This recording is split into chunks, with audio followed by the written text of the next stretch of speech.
Okay. All right. I think we are now live on the YouTubes. What's up, YouTube? Raider Nation! Raider Nation, baby. All right. And, okay. Here we go, Mosh. Wait, what do I got to hit here? Wait a minute. Are you streaming? Yeah, I'm streaming. I got the new thing here with the thing. And okay, there it is right there. Is that it? Yeah, I got the new intro. I don't have anything yet. Okay, here we go. Raider! Oakland, LA, Oakland, Vegas, Raider Nation, wherever, forever. You got your old Uncle Mosh and Raiders Fan Radio from Murph's Fan Cave, taking a lighter journey into the dark side. Sit back, put your feet up, pop a top, and enjoy the ride. Here we go! Look left, look right, Biletnikoff, a leaping pass, touchdown! We miss you, we love you, and we'll see you in the Hall of Fame. When you have great coaches, then after you have great coaches, you get great players, you have a great organization, and you tell them one thing, just win, baby. Way up the middle, intercepted Biletnikoff at the 50, time running down, Oakland football, and I think Oakland victory. The Oakland Raiders have scored on the most seamless, unbelievable, absolutely impossible dream of a play. Well, I love this team. I think this team can win. I think this team can win.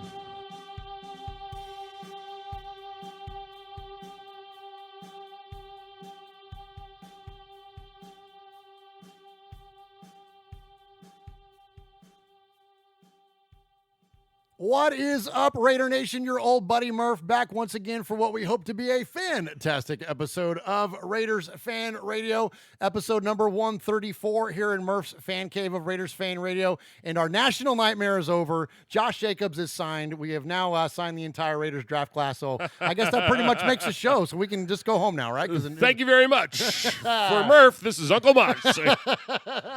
And speaking of Uncle Mosh, let's now go over to the Western Annex of the Murph's Fan Cave desk and talk to the one and only Uncle Mosh. Hey, what's up, Raider Nation? It's so good to be back. Whoa. Oh, you got an echo going on because you're, hold on. Okay. Where do you got the speakers on? Yeah, you talk, and I'm gonna go over there and fix that. Okay, so it's good to be back. I've been busy. I've been doing all kinds of stuff. What did I do? I had a little casino sports. Let's see. Last time I went fishing. I've been fishing again.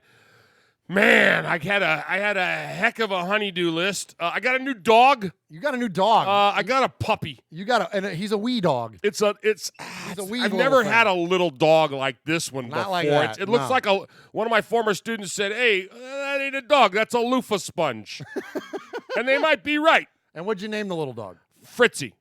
Fritzy. Yeah. I like Fritz. Yeah, Fritzy. Fritz. Yeah, Fritz. I had to give it a little bit of a masculine name because it's not a very masculine dog. No, and there's that one comedian that talks about I forget what they talk about naming the dog, but he talks about it's a little teeny dog. It's not a very masculine dog, and then they give it like a really weak name, and he's like, I'm not naming the dog that because I'm the one that's going to be out on the porch. Right. Here, schmoopy, or whatever. Yeah, well, it's so I'm excited. I'm excited about the new dog. Yeah, it keeps me up at night, but it's summertime, so I got nothing to do. Nothing to do. Yeah, it naps, I nap. You got nothing to do but fish and do Raiders Fan Radio. Fish and do Raiders Radio. There it is. Absolutely. Well, thank you for coming back. Hey, it's good to be back.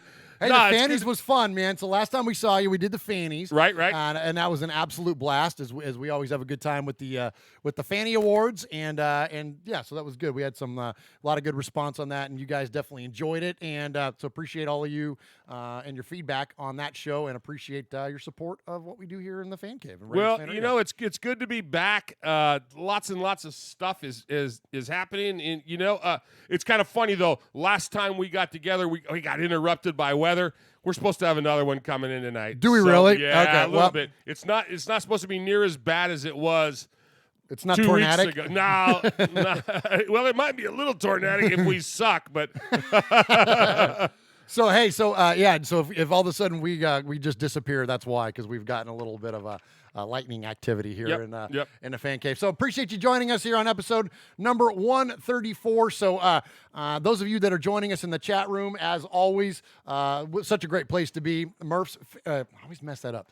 YouTube.com/Murph's Fan Cave. And whenever we go live, you can join us there on YouTube, and you can join in the chat. And the chat is awesome, Mosh. It's one of our favorite parts of the show. It is. The chat is funnier than we are. They know more than football about we do. They hold us accountable. They're great. And so just to shout them out there a little bit, Eusebio Gonzalez is in there, Shawshank, Edgar Velasquez, Adam Hill, Sean Grogan, Todd Clements, Aaron the Q-Dog Raider. What's up, Capo? Robert Kavanaugh, Mojo Raider, Chris Potts, Carl Rogers, Zeke, Ron Stratton, the Materator. He's the man that he's the sheriff in there, right? He's the guy that kind of holds it down for us. Atticus be rocking. Holy cow, Mosh, we got a busy chat room tonight. Little Tiger is in there. Thank you all so very, very much for joining us live. And again, if you haven't done that yet, then definitely jump in there and check out the chat room, man. It's a lot of fun. And appreciate everybody that's in Edgar there Velasquez, Eusebio Gonzalez, man. Lots of guys. Lots of good stuff. All right, so episode number 134. I think I said that already, but I'm going to say it again. We always refer our episode number back to a number. Right. And because we like numbers. We hate math, but we love numbers. Hate math, but love numbers. And so, we've got a kind of a third member or third man in the booth here lately. We do. On Raiders Fan Radio, and that is Swag Jeff. And a lot of you have seen Swag Jeff on one of the shows that we do, also on the network, Tales from the Nation. And so you've seen Swag Jeff or heard from Swag Jeff. He's been on Raiders Fan Radio with me when you've been out. He sat in. So I'm talking to Swag Jeff, and I'm telling him about episode number 134, and he goes, I got it, man. He goes, I got the number. He goes, I want to be the numbers guy from now on. On the episode number that we relate always to an event within the Raiders, Jeff wants to be the guy. And and I can't think of a better guy to do it because Jeff's a smart kid. And Jeff knows numbers. Back in high school, Jeff did math. And he's a good math guy. Yeah, he's a good math guy. Yeah. So, hey, why not? Why not? So he wants to be the numbers guy. So I said, all right. So I said, that's it. So you've taken the role. So now, from now on, this will be the Swag Jeff reported number that refers back. And that way, if he screws it up, we just blame him. We'll just take one of his shirts. How about Swag Jeff lobbying Raider Nation now to send him stuff? Properly tell the story. Living up. All right. So I'm wearing it. Well, we're going to get to this. Let me get to that in a minute. You will get to that in a minute. Get in a minute. Okay. So episode number 134. So Swag Jeff sends this in. Billy Cannon, who played for the Raiders from 1969. No, played for the Raiders from 1964 to 1969. Had 134 career receptions. Mosh, do you remember Billy Cannon? I don't either. This is long before this. I remember the name, of course. Yeah. How old were you in 64? 6 years old. Yeah. So this is before your time. Yeah. So Billy Cannon, again, I kind of was familiar with the name, but not familiar with him as like his on the field efforts. But apparently, anyways, tight end for the Raiders during that time. But here's a tight end that we definitely remember: Raymond Chester.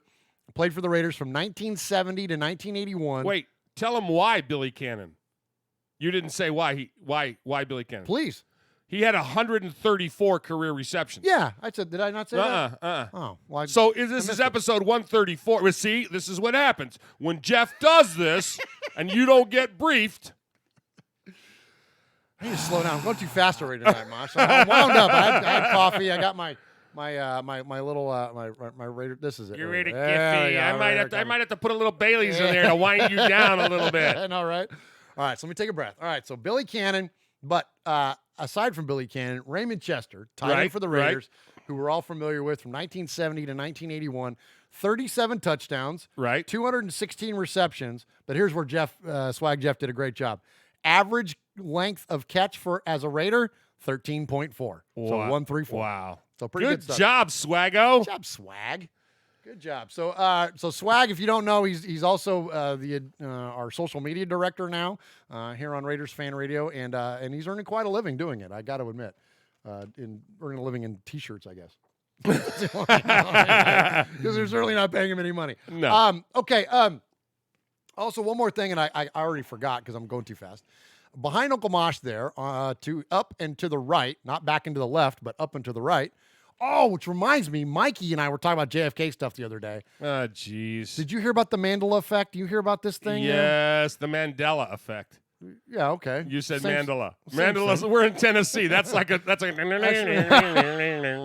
I need to ask you about that too later. I forgot to ask Okay. you. All right. Anyway, so up there and back and to the right of Uncle Mosh is the Get Made T-shirt. You can find that shirt at RaidersFanRadio.com/T-shirts. Please go buy one of those shirts. And here's why. Why? All of the proceeds, 100% of the money that we generate by selling T-shirts on Raiders Fan Radio goes into a hopper, and we're taking all of that money and we're giving it to the Biletnikoff Foundation.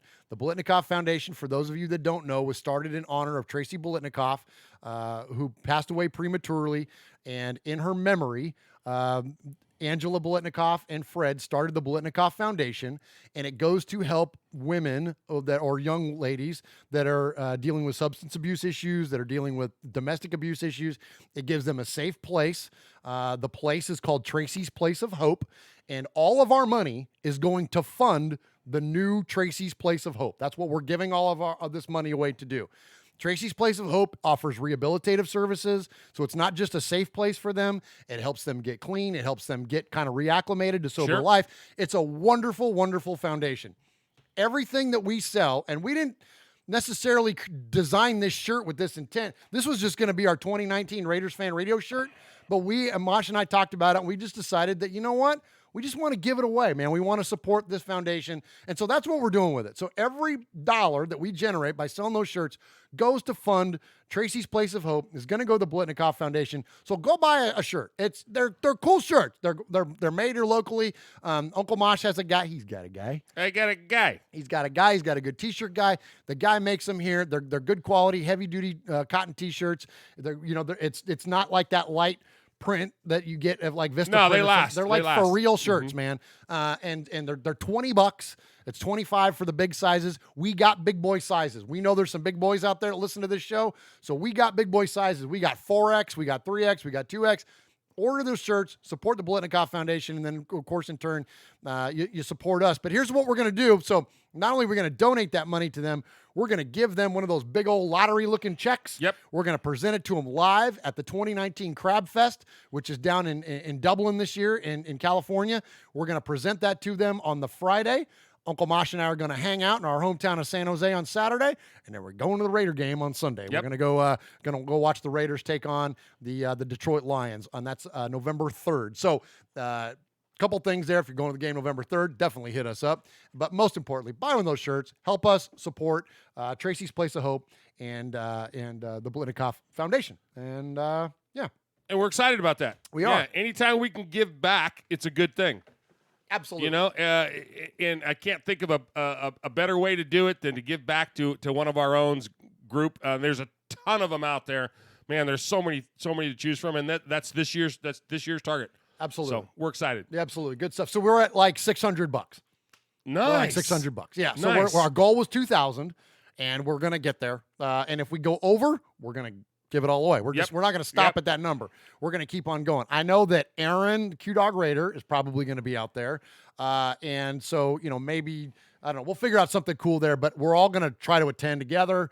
We're going to make it a big deal, man. It's going to be a lot of fun. And again, it's all for a wonderful, wonderful cause. All right. Perfect. Okay, Mosh, before we get to contact information, Okay.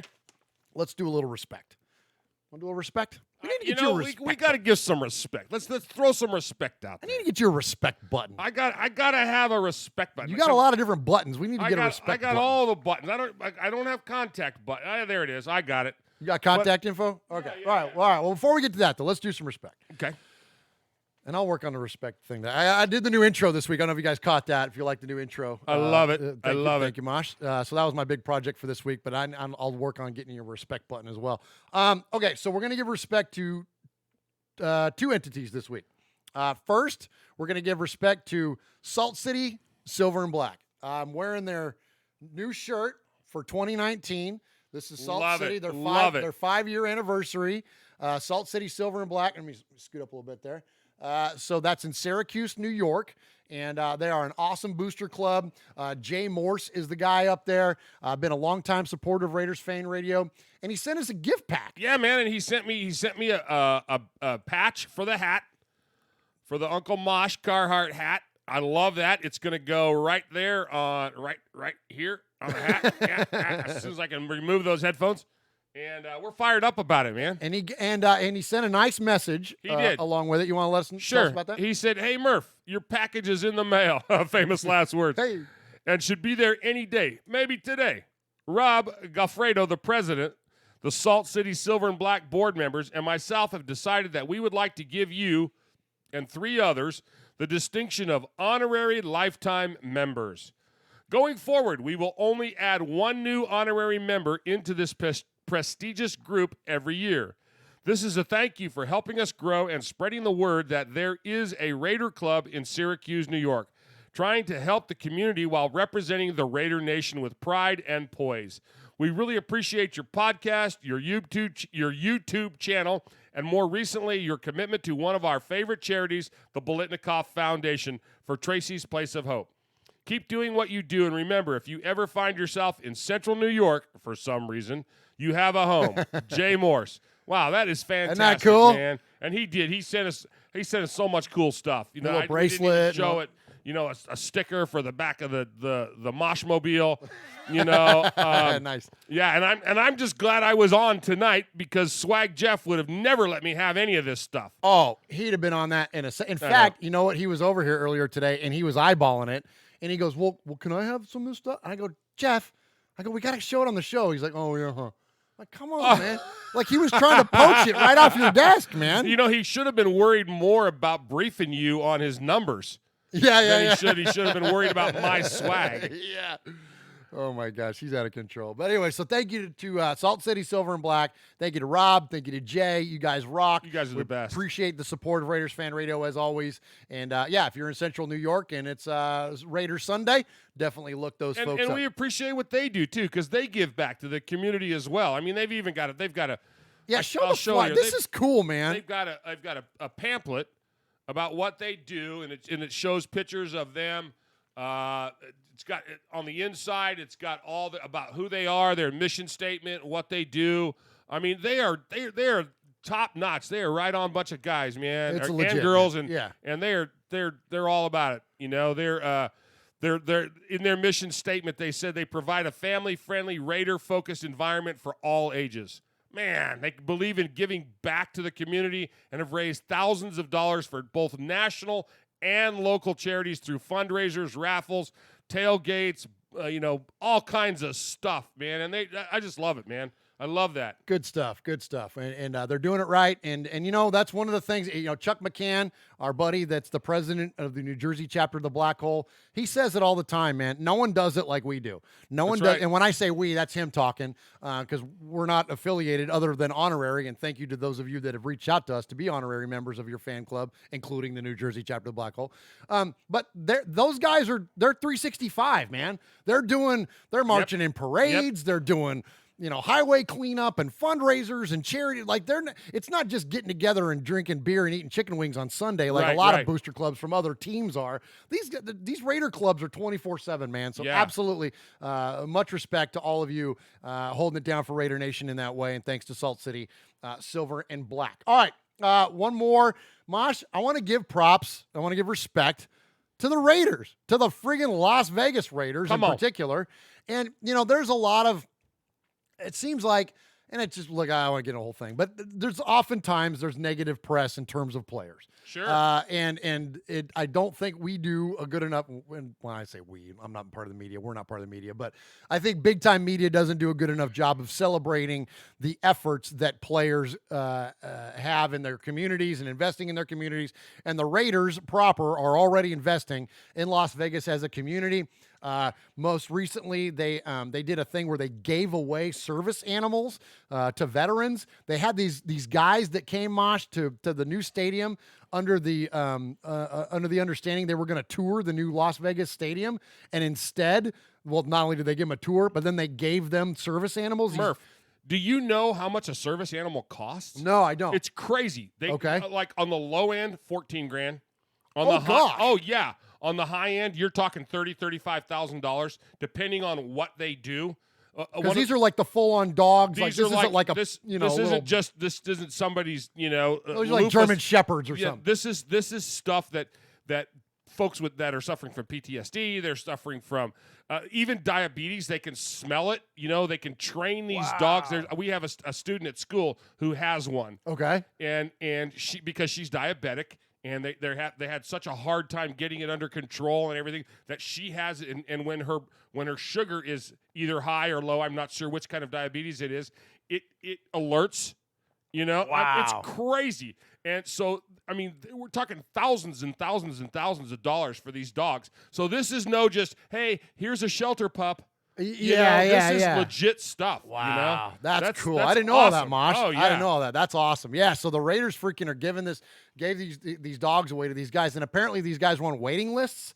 Like, it wasn't even like they could just get it. Like, they were waiting for, like, there's a list that they can register. Anyway, so the Raiders did that.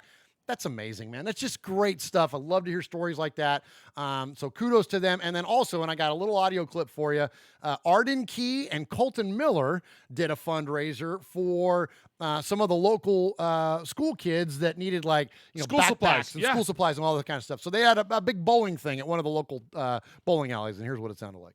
Well, today, a pair of players went bowling for backpacks. Offensive tackle Colton Miller and defensive end Arden Key teamed up to host the LOL Kids Club 4th Annual Las Vegas All-Star Classic, a charity bowling event that provided 350-plus backpacks to the kids of Southern Nevada. Well, the team won't call Vegas home for another year. The players say it really doesn't matter because they're ready to make an impact now. Trying to get a jump start here in Vegas. Meeting these people, I mean, they all seem so genuine and great. I'm really excited, totally, to be here. I'm just out here having fun. We out here for the kids. Each charity event was for the kids, and we just made fun out of it. And I'm glad I'm here to enjoy with the kids and bowl with the kids.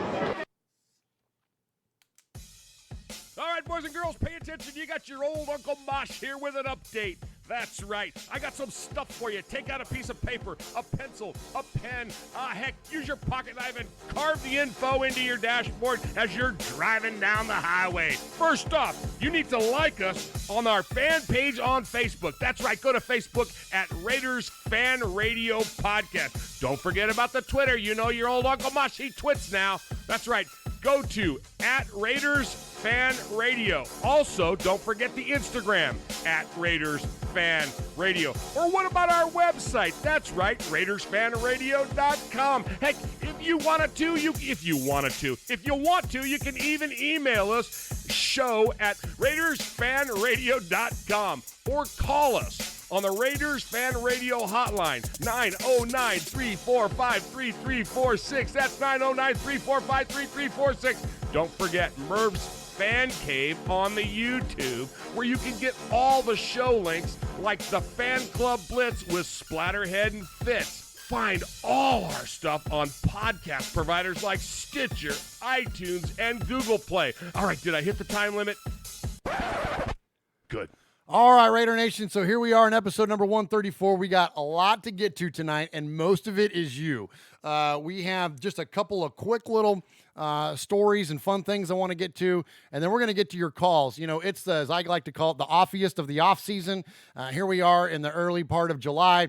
Training camp isn't going to be for another few weeks, and then we're going to get into Hard Knocks, and it's going to be a crazy, awesome time. Hold on.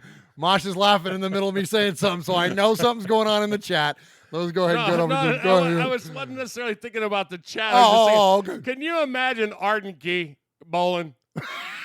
Did the ball even touch the lane? He's like, I know. You can just throw it overhand down there. Let me just have that 16-pounder over there. And, I'm not worried about spin. I'm not worried about it. Is the lanes greased? Are they going to curve? No, he just wings it at the just throws it overhand. Overhand. Yeah. Big old long arms. That's pretty good, Oh, Mosh. my gosh. That's good.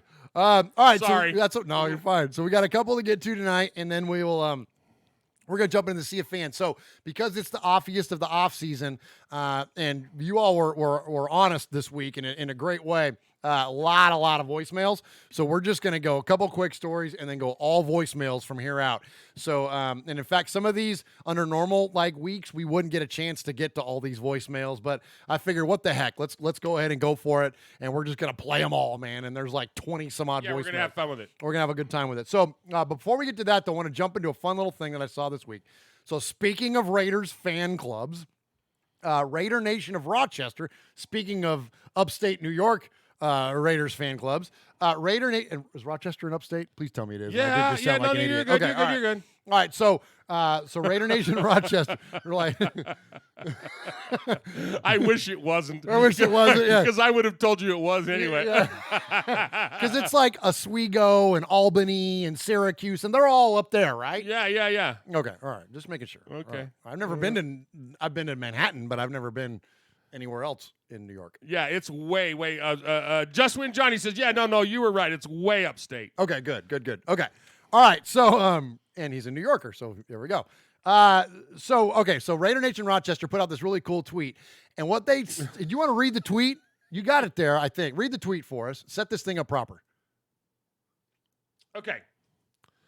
So, are you talking about the final season of the Raiders? Yes, okay, read that. So, with 2019 being the final season for the Raiders in Oakland, we got to thinking, what is the greatest Oakland Alameda County Coliseum moment ever? So you want me to finish? Oh. We have chosen 8 worthy games. Rochester's down in anyway, 8 worthy games / moments at random from the House of Thrills 53-year history.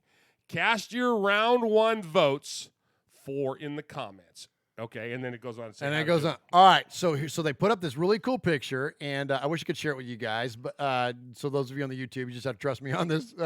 So they got it like a bracket, like a March Madness bracket, right. And they got these 8 things. So I thought this would be fun. So I know what the championship match is. Oh, you do? I do, but they haven't had the final winner yet. But I want to get the Mosh version of this. So we're going to bracket this thing down based on your answers. Okay. All right, here we go. Okay, so the number 1 seed versus number 8 seed in the left-hand bracket. Heidi game versus Beast Mode dance-off. Heidi game. All right. Then the 2 and 3, I guess not 1 and 8, it'd be the 1 and 4. But anyway, you know what I'm saying. The 2 and 3 matchup would be the return to Oakland, so when the Raiders beat the Chargers in 1995. Right. Or the 2002 AFC Championship when we beat the Titans 41-24. Championship. All right, so you got on that side, you're going to have the Heidi game and the 2002 AFC Championship. Going over to the right bracket, we have the 1976 AFC Championship. Raiders beat the Steelers versus Tim Brown's 1,000th catch in 2002. AFC Championship. All right, and then the last one, the 2-3 matchup in the East bracket is Charles Woodson's farewell in 2015 versus 1974's Sea of Hands game. Sea of Hands. All right, so we got the 76 AFC Championship and the Sea of Hands in the East, and the Heidi game versus 2002 Championship in the West. All right, Heidi game versus 2002, Mosh. Who you got? 2002. 2002 AFC Championship is the winner of the West bracket. The East bracket, 1976 AFC Championship or the Sea of Hands game. 76 AFC Championship. This is the exact same matchup that everybody voted for. Really? Good job, Mosh. Yeah, absolutely. And you want me to tell you who I picked out of that? I think I know, but yes. 76. Of course you did. Yeah, absolutely. Because Absolutely. that was my baptism under fire. It was There you my, go. you know, it was. That's like your favorite Raider game ever. It's my favorite Raider game ever. Yeah, it really is. Absolutely. That's a great job. So I'm curious. That's what I think. What did I vote for? I think I voted for 2002. Did you really? I might have voted for 2002 because that was because, you know, in 76, like the Raiders were already good back then. You guys got to enjoy the Raiders being good for however many years up until then. In 2002, like we had those couple years of Gruden to lead up to it. So, but that was the culmination of greatness, and we had been bad for a long time before that. So I think I voted for 2002. But chat room, what do you guys got? A lot of them are saying 76. A lot of them are saying sea of hands with something, and it's like, what do you pick? What's the best? I know. It's kind of like picking your kids. Yeah. I don't know. Because I didn't mean picking my kids. Because I'm pretty clear about it when it comes to people who I like and who I don't. And family especially. Oh yeah. Oh yeah. I'll rank them in a New York minute. Speaking of Rochester. Sonny, sorry about second place. I'll just say that. He'll be all right. He's younger. He ain't been around as long. There we go. Yeah. All right. So, okay. So good stuff. That's fun, man. That was a good one. And those guys, great idea. I told them I was going to shout them out and talk about that on the show because I thought that was a really fun idea to do. All right. So, Mosh, a lot of times at the end of our show, we do a segment called Raiders and Pop Culture, where you guys send us in different clips of TV shows or movies or commercials or songs or whatever, and we'll feature that. Mosh, you were on fire this week. You had a bunch of them because you love that show with Tim Allen. Oh, yeah. Last Man Standing. Last Man Standing. Oh, my gosh. It's so funny. I sent you 6. Yeah. I got DirecTV. Okay, so it's in the summertime. I watch a lot of TV. I don't get to watch TV a lot during the school year. So my wife and I said, "Hey, let's do it. Let's do a Last Man Standing. What do you call that? Where you watch? You binge watch. Yeah. So we've been doing that over the last few days. Okay. And I typed into the direct thing, just to record all episodes, and so it recorded them in order. And there was so many that I would, every time they'd say something about the Raiders, I'd go, pause it. And she'd go, what? So I'd get the camera out and I'd go up to the TV and I'd go, hit the play. And then I would send them to you. And, of course, I live way out in the sticks, so I don't have good internet. So I got to drive out to the road. So I'd hop in the truck in my underwear, and I'm out the road, and I'm sending these to you. And sometimes I got to get out of the truck. Right, so I'm standing there holding my phone up in the air so that the satellites or whatever they are, and the neighbor calls and says, because I didn't quite go out to the road, I was right inside the driveway, and the neighbor calls the wife and says, you might want to know that, but there's somebody parked in your road, and I'm not sure what he was wearing. It wasn't somebody in their underwear holding his phone up. Let me just say, it wasn't a lot, but yeah. But I had my phone above the air, and I had to go potty, so I'm not sure. I think that's when I saw. Yeah, so I had one hand up in the air, and the other was taking care of business, and so you had me in one hand and you in the other. Exactly.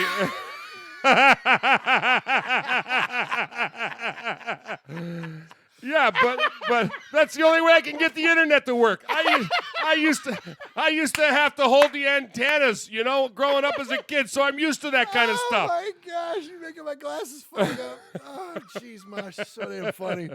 All right, so sorry, Mosh, I had to share that with the public. That's right. So Mosh was on fire this week, sending out his Last Man Standing of Raiders and Pop Culture. So we do that segment normally at the end, but since we're doing all Sea of Fans, I just want to go Sea of Fans from here out. But I did want to reference something I thought was fun that I came across this week. So normally it's Raiders and Pop Culture. I'm going to spin it a little bit this time. Okay. This week it's going to be Raiders fan radio and pop culture. What? Us? Yeah. Well, it's not directly us, but it's directly in reference to something that happens on our show quite frequently. It's relevant to us. It's relevant to us. So when we go to start the show, what's the one of the handful of things you typically will yell at me when we start? Hit the button. And just when Johnny is so funny with that New York accent, hit the button. And so, it's just become a thing with us around here for me to hit the button, jiggle the wires, turn the knobs, get the show going, right? Got to hit the button.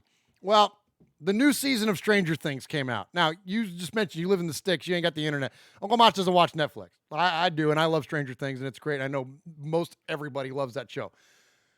So this is going to be no spoilers, but there was a part of the show this week that one of the episodes that I'm watching this, and I'm dying laughing because all I can think about during this whole segment of this episode of Stranger Things is you yelling at me about pushing the button. Okay? So I recorded the audio, and here it is. You ready for this? You're going to love this, Mosh. Which one do I press, Erica? Just press the damn button, nerd. Which one? I'm pressing the button, okay? Press open door. I'm pressing open doors. Press the other button. Guys, get out of the way so she can go through the button. Would you stop? Try. Would you let me just do it? Would you stop? Just open the door.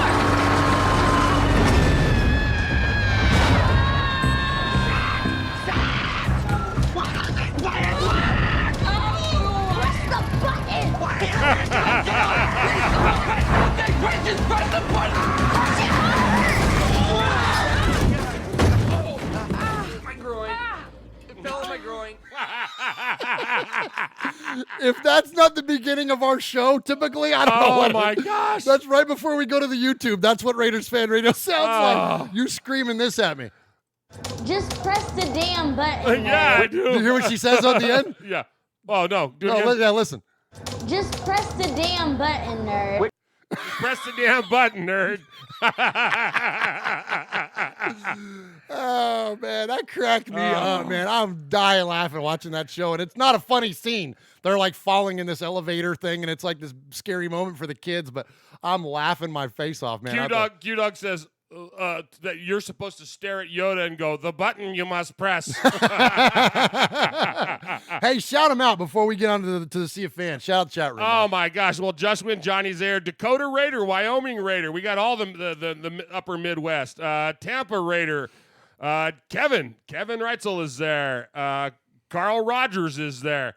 Oh, my gosh. Tons of folks. And hit that like button, y'all. Hit the button, y'all. Hit the button, man. Hit the button. button. That's right. Hit the button. All right, Uncle Mosh. So speaking of the button, why don't we let's hit the Sea of Fans button and get underway. The Sea of Fans. It's a big show big tonight. Button. It's a big show. Oh my gosh, we got 150 voicemails to get to. Oops. You got the button? There you go. There he is, baiting, looking. He's under the gun. He's caught. He's thrown. It is.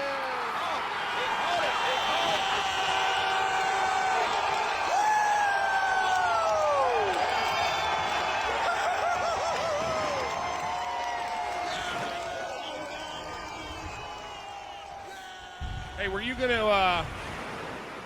gonna tell that story about Swag Jeff? Which one? When we got we got distracted on something. What was it? Oh, the shot with Jeff trying to.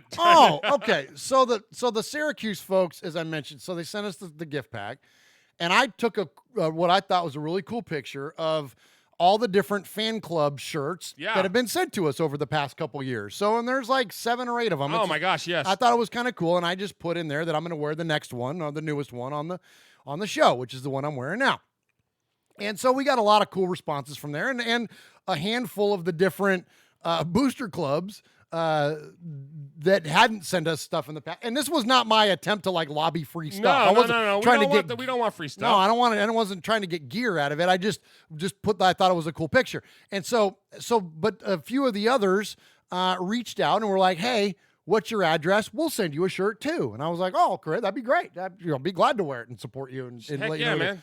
Well, then here comes Jeff into the Facebook post in all capital letters going, I'm an extra large. My name's Swag Jeff. I'm like, what are you doing, new guy? Like, you can't just go out there and ask people for stuff. Like, what is and if the truth were known, he's a medium. But yeah, I'm like, man, you can't do that, Jeff. You can't be just like asking people for free gear, man. That's not how it works, man. That's not how we roll. But anyways, so thank you to those of you that did reach out, and we'll send you an RFR t-shirt. And he wouldn't have the name Swag Jeff if he didn't do stuff like that. No, so well, we love him for that. He's staying true to his name. There is no doubt. Yeah. He's tore up with the Raiders right now, and it's a wonderful thing. It's great. It's so cool to watch. It really is. And I'll just hit a quick tangent before we jump into to the emails there, Mosh. We've gotten some amazing responses back on our Tales from the Nation show. So here on Murph's Fan Cave, you got 4 shows right now. You got this one, the flagship show, Raiders Fan Radio. You got Mondays with Mikey and Murph, which is now kicked back in. You got the Fan Club Blitz with Splatterhead, Tom, and Fitz. And then we started Tales from the Nation, where we go back and we look at significant moments in Raider history. Some of that stuff we voted on tonight. Some of that, exactly, yeah. And Jeff has done a great job. He's a brand new Raider fan, like within like months. Like he's brand new to this stuff, but he's embraced the fandom. He's dug into the fandom, and it's fun show because it's learning things for him, but I'm learning things as well. You learn about the particulars, and we'll go into a story like the Heidi game, and he'll come away with a completely different take on some of the facts or some of the significant people in it than like what I would have just had a general idea of just over all these years. So there really is a neat dynamic there with that show. So definitely check it out. It's on your Murph's Fan Cave feed. Just search Murph's Fan Cave on your favorite podcast service. All right, Mosh, let's jump into it. All right. So, of course, we heard from Paul, and we'll read Paul, and then we'll hear from the Capo. So it says, evening, fellas. Hope all is well. Another week over, and we're a little closer to some Raiders football. It's been a little quiet this week. Lots of podcasts, Pink Floyd and Led Zeppelin to keep me sane. Incidentally, can anybody remember what we used to do before podcasts arrived on the scene? Yeah, I know, right? Wow. A lot of this, Paul. Well, the podcasts were life-changing for me, and at least you guys had each other to bounce off wins or losses. Me, no one. For years, I tell you, I used to trudge around from February to August like a Niners fan looking for a brain cell. I only know of 2 other NFL fans, and one I found was a cowgirl and the other a Miami fish. I wasn't going to talk to them, so I had nobody, guys. This would sound really sad if you imagine the theme to Schindler's List as you read it. Anyway, wow, he went really dark really quick. Anyway, I don't have to worry anymore because I got you guys and the other wonderful Raider Nation podcasts.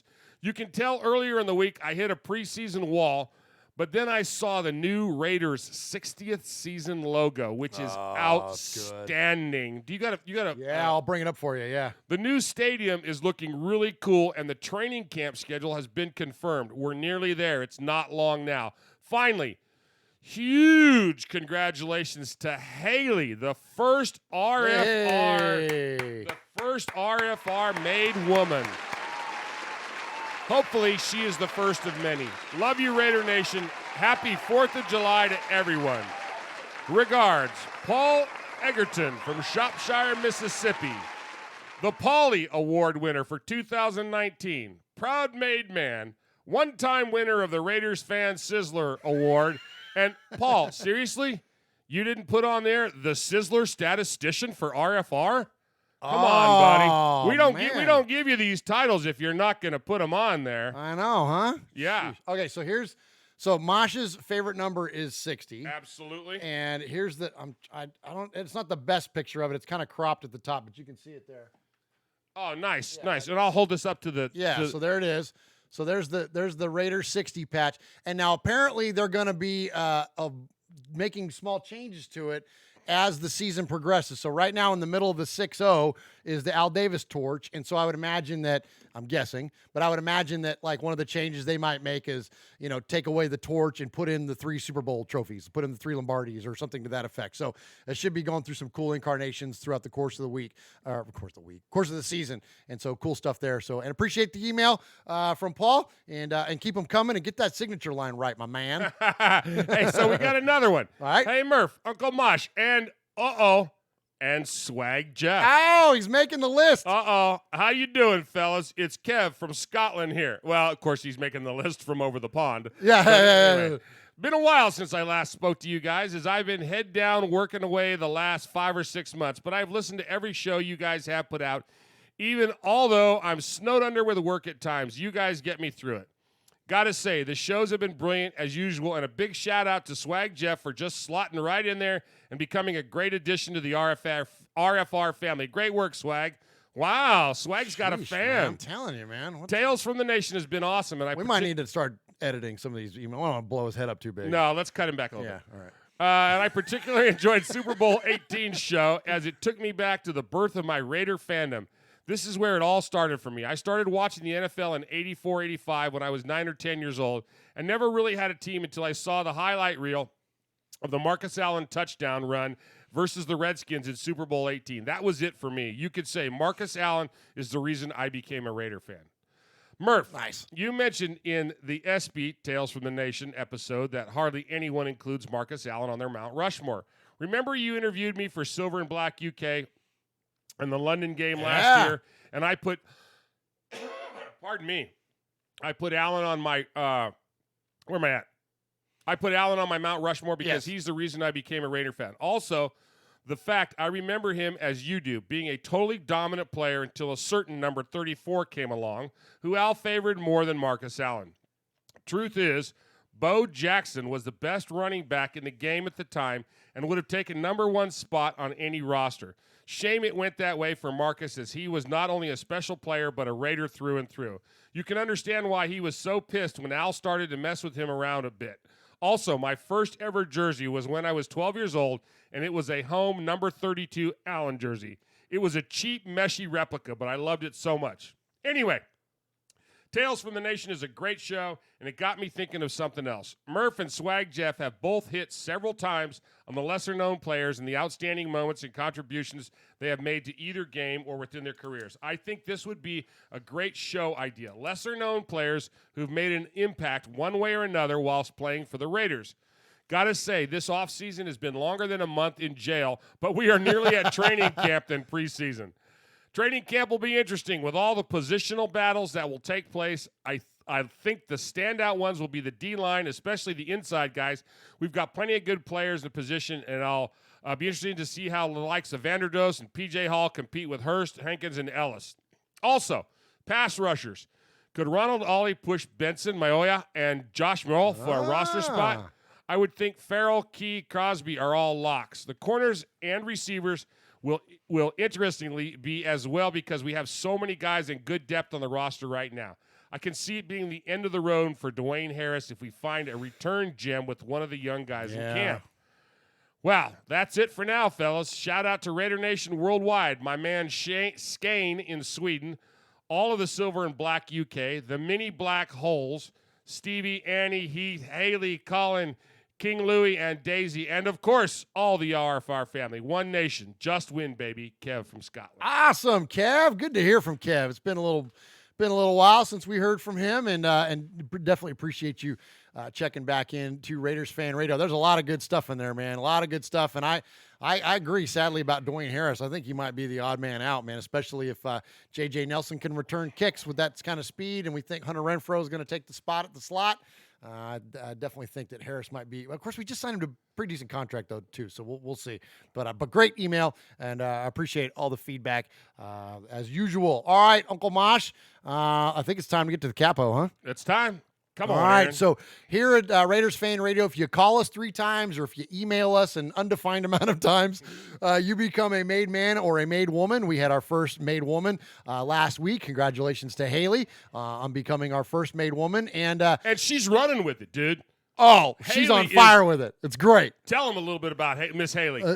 Queen Haley. Yes. So she's made a handful of social media posts, basically just saying, hey, look, bow to the Queen, man. Like, I'm here. I'm the first one ever. And right on, man. We love it. Like, it's very tongue in cheek. It's very funny. She's great. And all the response that she had, one post that she made about it, and it has like 84 comments on it from her and all the other Silver and Black UK folks going back and forth. It's hilarious. It's fun stuff.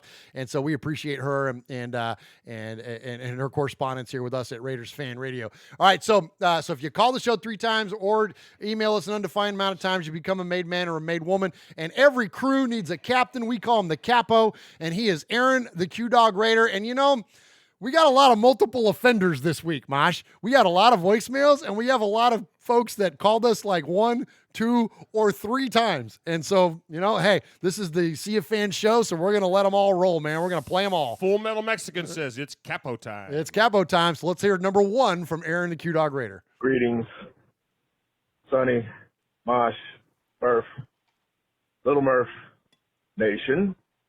It's Aaron Q-Dog Raider calling to you from Interstate 20 eastbound in the great state of Texas.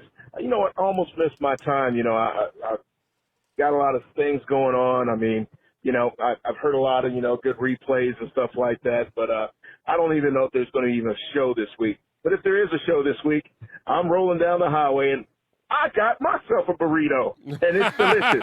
Man, I got a spicy meat burrito from Taco Casa, and I'm telling you, I'm going to have to get over. But before I have to take this bathroom break, I just wanted to make sure that everybody knew that this hype that they got going on for Tom Brady, because he's too into football. He's all football because he threw passes this week with Gronkowski. Listen, Derek Carr's been throwing passes nonstop with Antonio Brown since he came over. Does that make him consumed with football? Is that why he's going to be the greatest? Is that why he's going to break all the records this particular season? Who cares? What you need to worry about is Raider Nation. I'm talking about the game against the Detroit Lions at Oakland Alameda Coliseum. I got my ticket. I'm making my reservations. Join the nation. Let's make it an RFR reunion. 11/3/2019. Let's make it happen. Oh, big ups to B-Dog and a Pasher. Roo! All right, so sounds like Aaron the Q-Dog Raider is going to join us out there in Oakland for the November 3rd game. Carl says, touching cloth. Sounded like the turtle might have been out of its shell there, The Marsh. turtle was out the shell, for sure. All right, let's go to number 2. Well, all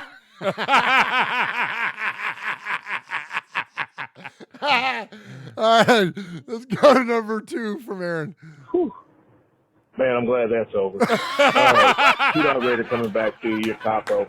Greetings once again, Nation. I'm back on I-20 eastbound in the great state of Texas. That's awesome. I'm going to leave the burritos to Sergeant at Arms, Big Raider Trucker. I can't follow that up. But I just wanted to make sure, if you didn't get what I said last go-round, November 3rd, that's what I'm talking about. The Biletnikoff Foundation event, Mosh, Murph, hopefully me. The wife, she said she's not going to go, and I can't blame her. She's going to have to clean up that mess.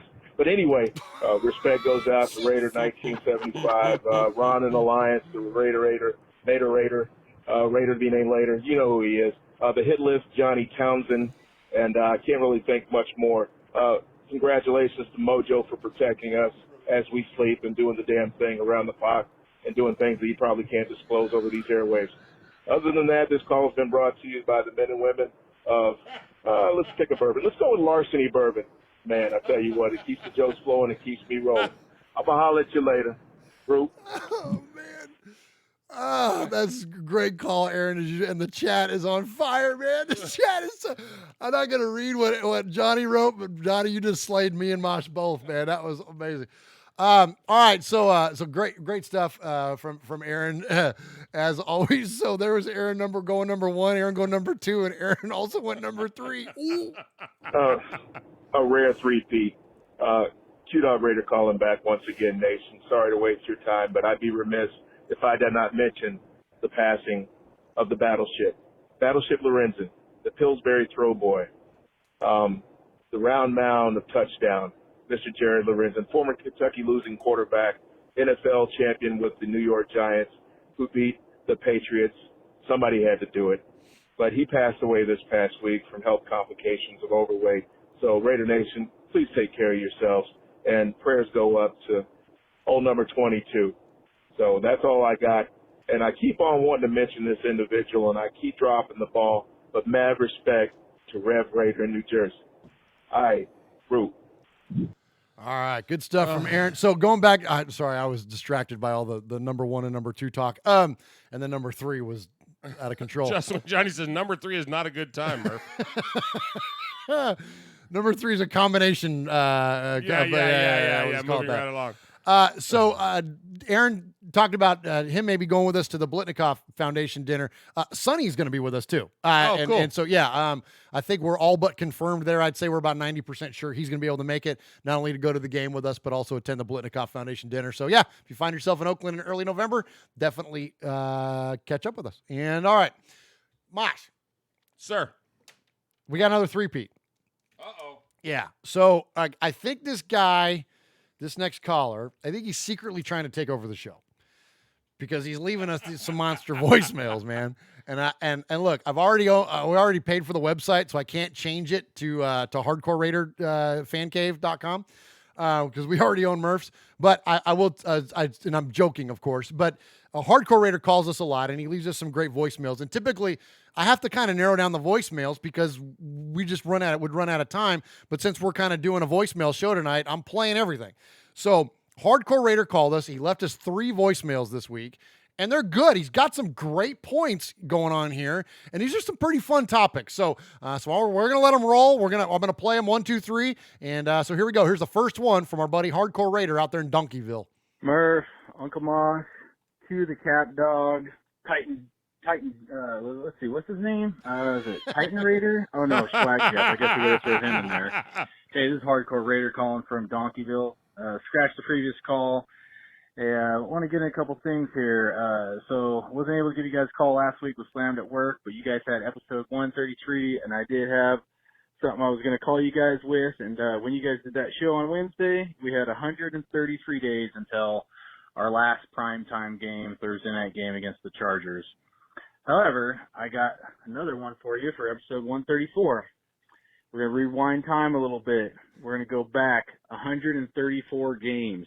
And 134 games ago, we played the San Diego Chargers. Oh. We beat the San Diego Chargers back in 2010, week 13, and we stomped them 28-13. So guess what? I'm claiming we're going to beat their butts again and choke them out on Thursday Night Football at home this time. So other thing I want to get into is, let's see here. Oh, Amari Cooper.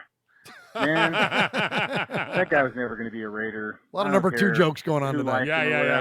There, he has some flashes, but I always talk about certain guys and what it takes to be a Raider. He was never a Raider. Would have never been a Raider. Welcome to the NFL. I'm glad he's finally acknowledged he's in the freaking NFL. All right. So it's off season, and there's still plenty to talk about. And there's a lot of hot takes I think you guys could do. You guys can make whole shows of why the Raiders are number 1, why the fans are number 1, and maybe some like Raider games with names versus other NFL teams. How about Raider slogans? There's a plethora of Raider slogans. I'm going to call back again. Hopefully you guys will be able to play both these calls and give you my take on this next hot topic I want to get into. All right, so there he goes. So he sets it up. He's got some hot topics that he wants to get to, and he called us back 2 more times, and so here's the first one, or the first one of 2, the first. You're talking about the second hour. Yeah. The second of the Hardcore Raider Hour. The Hardcore Raider Hour, yeah. The Hardcore Raider takeover of Raiders Fan Radio. The Hardcore Raider. What do they call that when you watch everything in all the binge watch. The binge watch. Yeah, we're going to binge Hardcore Raider. All right. 8 episodes of Stranger Things and 95 episodes of Hardcore Raider calls. All right, Hardcore Raider calling you back. All right, so last thing I want to get into is this, 17th rank. I'm still heated about it, and here's how I look at it. First of all, I don't give a hoot about jersey sales and stuff. You want a jersey, first of all, go to Murph's Fan Cave, go through their link. Do you know what he's talking about, by the way? Let me stop it right there real quick. Yeah, I do, but go ahead and tell us how it benefits the Biletnikoff Foundation. Well, no, not just that, but there was a study that was done by Emory University, and we talked about it last show. Yeah. Where the Raiders got ranked number 17 as far as best fan bases in the NFL. Oh, my gosh. So are you kidding me? I know, it's stupid. So, but yes, if you are going to buy a jersey, go to MurphsFanCave.com, go to RaidersFanRadio.com/gear and hit that link, and then that money that gets generated goes to Biletnikoff. Doesn't cost you anything extra. Just gives us a few bucks, and then we're gonna donate it. And get hooked up that way, so they can help out the Biletnikoff Foundation. All right. Besides that, we're ranked 17th, and it just really torques me, and it really pisses me off because of the hate and the backlash we always get. And like I always say, you think you get used to it, but you never do. But just tired of like the Raider Nation, just the hate holding us down and dividing us. So I'm gonna give you the reasons why Raiders are number 1. First of all, it's Raider Nation. How many other teams copied us, especially in the draft? Claiming Nation, Cowboy Nation, of course Steeler Nation, which that's a fraud. I mean, they're all frauds. Right? I think there was like Redskin Nation, Seahawk Nation. The whole thing is just a bunch of really just torques me in the wrong way. But there's only one nation. It's freaking Raider Nation. You got 31 other teams trying to copy our slogan, claiming nation. All right. Second of all, how many Raider fans, have you seen another Raider fan, how many Raider fans yell out like Raiders or like go up and just be like high-fiving, like, So just keep that positivity with Raider Nation. How many other teams do that? We saw it all through the draft. Tailgate. Oh, it was crazy. Raiders have by far the best tailgates. Family-oriented, upbeat, food, music. You cannot beat a Raider tailgate. Number 3, anytime you say silver and black or, something like that, everybody's like, we're the only team that's, and this may not be exactly for fandom, but we're the only team that has, something associated with our colors, and so that's very unique. One of the other things is how many other fan bases have like their name of their team with their name?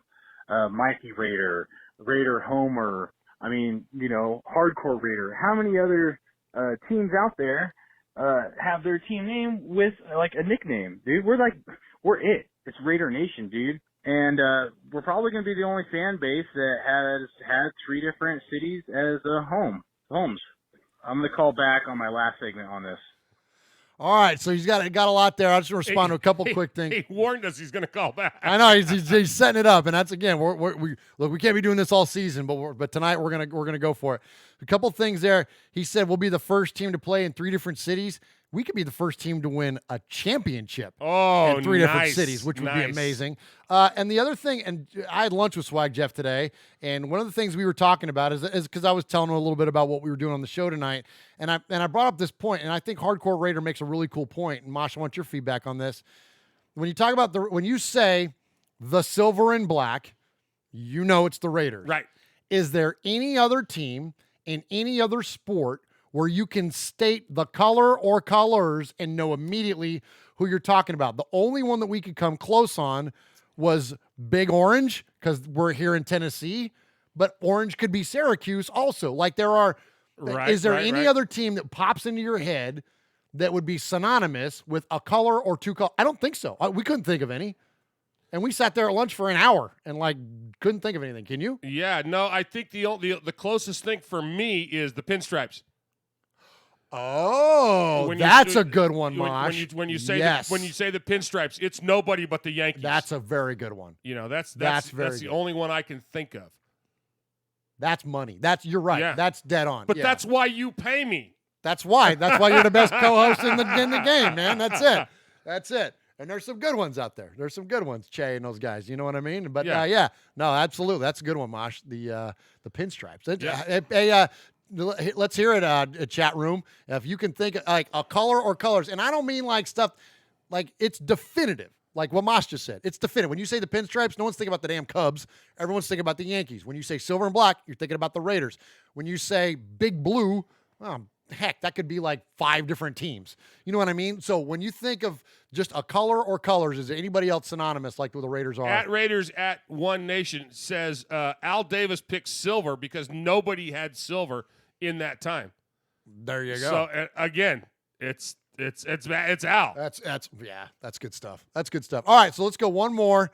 Let's go with Hardcore Raider number 3, and I'm gonna go take a pee break. Hardcore Raider again. All right, so last up for our Raiders #1 fan base, I got 44 reasons, and here they all are. First of all, you got Murph's Fan Cave with Raiders Fan Radio. You got the Raiders channel.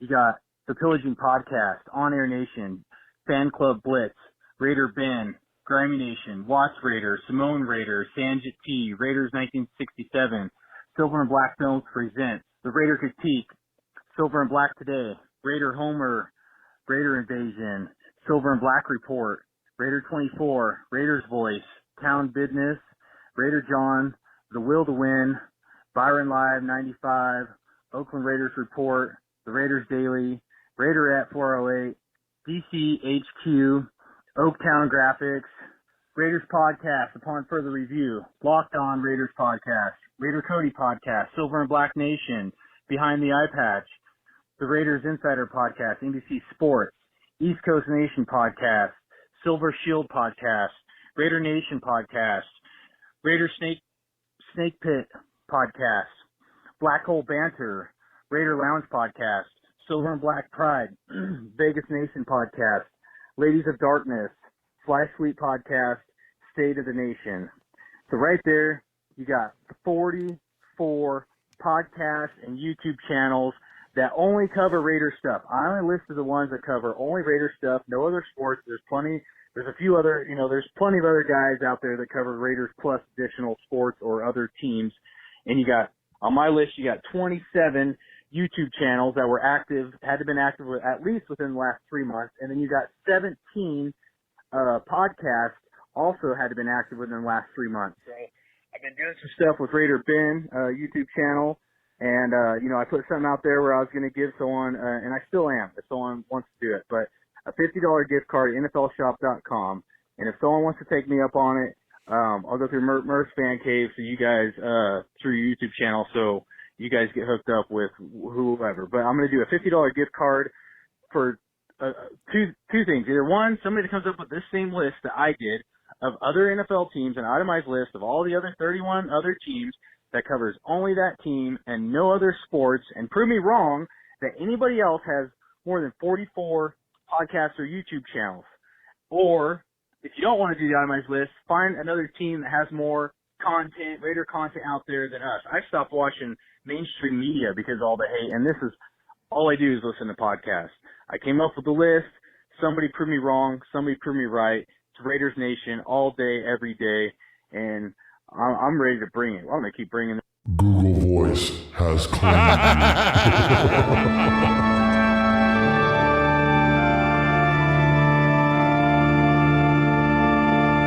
Well, it took him 3 chances, but he got to Google Voice on the third one. So, listen, appreciate all of the messages and the topics there. Hardcore Raider, great stuff, man. I loved it. The compiled list of all of the different Raider. Heck, here on Murph's Fan, we have 4 Raiders shows on one freaking network. I mean, and we're one of, as you mentioned, many. So yeah, man, that's great stuff. And I think that's one of the things that we love so much about Raider Nation is how fandom manifests within the fan base, or like what creativity gets produced out of all that is one of our favorite things. And everything, just like from a simple thing like that picture I referenced where I put the picture of all the different fan club designs. Right. They're all awesome. Like, and they're all different and unique. And of course they're all based somewhat on the silver and black and the skull and the shield and all that. But they're all different. They're all different and they're all really cool. And so, yeah, I think that's great stuff.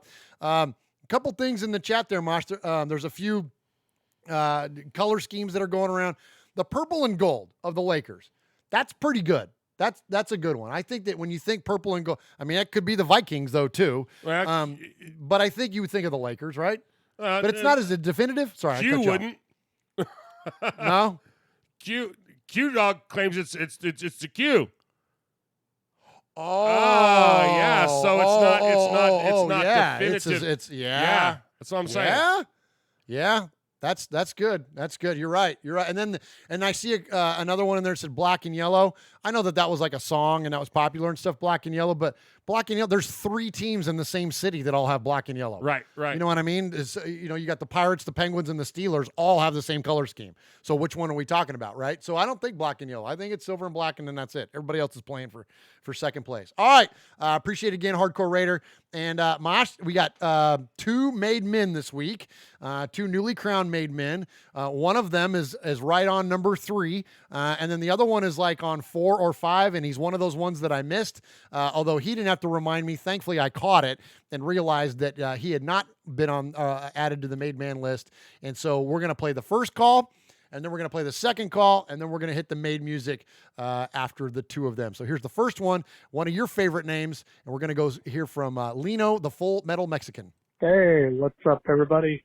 Got yourself a Full Metal Mexican here. And it's about a week before 4th of July. I just wanted to give some respect, first of all, to Murph, Uncle Mosh, Sonny, Swag Jeff, all the made men and women. Just wanted to give you guys a little perspective, a little advice. If you're going to be enjoying fireworks, please do so safely, and don't do something stupid like, who was it, that NFL player that was playing with fireworks and blew off his thumb or something like that? Don't do anything stupid like that. Be safe. Second, we as a Raider Nation, we're a close-knit family. However, when it comes to political views, I do believe that we need to keep politics out of the Raider Nation. Amen. I can't stress that enough. I've lost some friends. I've lost all contact with some in the Raider Nation just because I have questionable political views, and that's fine. We all can't agree upon the same thing, but Raider Nation, let's not fight about politics, okay? Let's just, stay together as a team, as a unit, as a family, support our Raiders, and that's pretty much all I got to say. Happy 4th of July, and go Raiders! Awesome stuff there, Lino. We could not agree with you more, and we stay away from political conversations on this show by, I don't know, the furthest of margins there. We don't even want to engage in that because, there's plenty of opportunity for that in the internet. And so around my football is not the place that I care to have them. And you know what? And I don't care to have those things online anyways. Like that's not the place. Anything serious should never be discussed on social media. Well, not like as far as debate goes. And it's how much fun is that? None. It's zero fun. Yeah, Politics Fan Radio. Oh my gosh. Oh, yeah, please. and how many minds have ever been changed because somebody put out a Facebook post? I know, right? Tell me how many. I mean, oh boy. Anyways, yeah, no, you ain't gotta worry about that with us. So we agree with you 100%, Lino. All right, we got one more here, and now this is the guy that I missed, and so he actually called twice because I mentioned we have a lot of multiple offenders. So he called twice. Great call. Great call. And so the first one was enough to get him made, and then he called us back. So we'll go ahead and play them both. What's going on, Murph? What's going on, Uncle Mosh? This is Central Valley Raider, calling you obviously out of the Central Valley here in Cali. Just calling in, man. One thing I can't seem to get over or just can't get that bad taste out of my mouth is Amari Cooper. The guy just cannot keep the Raiders out of his mouth. He's doing these interviews, and now he's saying that he couldn't flourish. He had to get out of Oakland. It just wasn't right. We weren't putting him in good situations. He wasn't running the routes he wanted to run, blah, blah, blah. Every excuse, man, to throw the Raiders under the bus. How about some taking some ownership on your abilities and your lack of desire? I mean, let's go back to when he was drafted. Look at his picture where he's holding the helmet. The guy didn't want to be there. And hey, I mean, Eli didn't want to go to San Diego. And they pushed it, and they moved. He ended up going to New York, and the rest is history for Eli. But Amari came, and he had some great seasons here. I don't know what he's talking about. He didn't have an opportunity to flourish. The things what diminished that was his lack of catching, his lack of focus. Has nothing to do with Raiders. Yep. He was given an opportunity, but you know what? I think Gruden wanted the veterans. I think he's seen that Amari didn't have heart. He didn't have that desire. And I think it goes back to when Pac-Man smacked his head. He took his helmet off and smacked his head against it, and the guy didn't even get up, retaliate, didn't shove, didn't swing. I mean, you don't let another man do that to you, man, and you don't get up and do anything. Right there, in my eyes, it showed he improved. He was soft. After that, his mind was gone. Maybe it was a hit to helmet. Who knows? But the guy wouldn't catch. He couldn't catch anything. Open catches, falling off routes. The Miami game where he just changed the route and Derek Carr threw it up and he gets a pick. At the end of the day, the guy can't keep us out of the Raider name out of his mouth, and I don't get it. But hey, that's their problem now. Please pay that guy the money he wants, and you will see what will happen. And the final kicker on this is he told Michael Irvin, who is a Cowboys Hall of Famer, who is a wide receiver, and always said, give me the damn ball, a la Keyshawn Johnson, and all good receivers say that. During the interview, he says, I don't need the ball 20, 15 times. All I needed is 8 or 9 times, and I'll catch it 7 or 8 times. And Michael Irvin... Google Voice. Oh,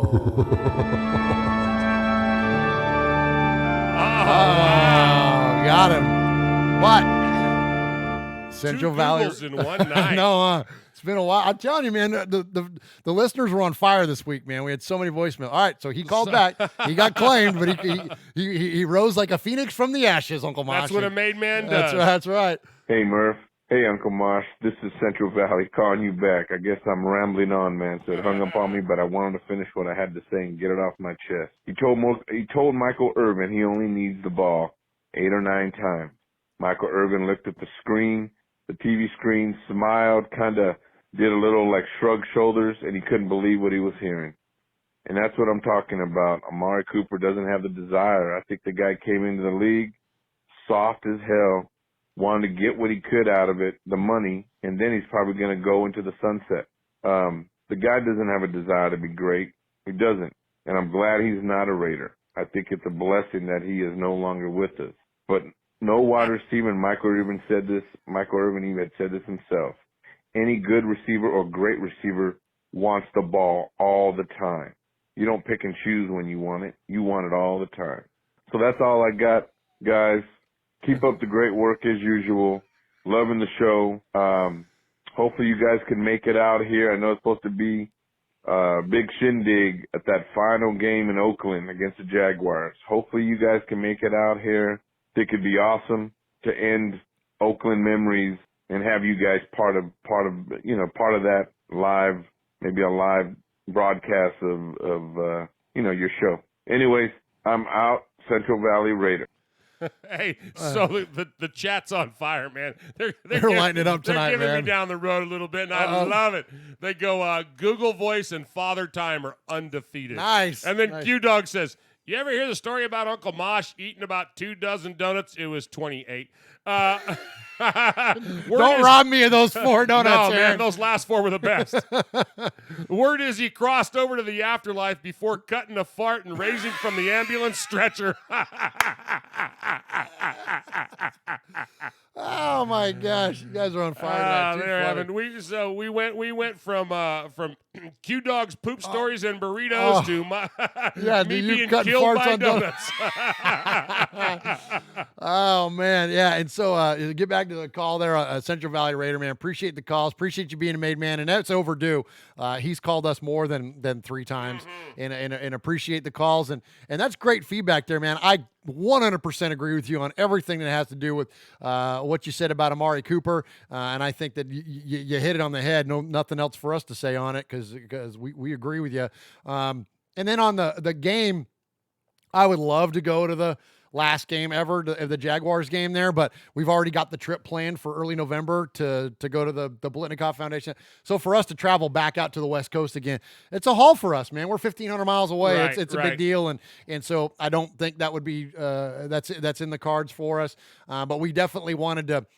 We kicked around going to Indianapolis, and we still may do that, and we kind of thought about maybe going to New York, but when the opportunity came up, not only to present to Biletnikoff, but also to then go to that game, to go to Oakland one last time, sure. That's kind of got to be that's going to be our big trip for this year. So anyway, so I don't think we'll make it, but appreciate you thinking of us. And we keep waiting for that one millionaire to come in and say, "Hey guys, quit your jobs and travel with the team." Yeah, we just need you to do Raiders Fan Radio for a living. That one guy. So for any of you that have 7 figures in the bank, just let us know that you're willing to buy. We'll sell it all to you. You can have it all. If it's not nailed to the floor or named after me, it's for sale.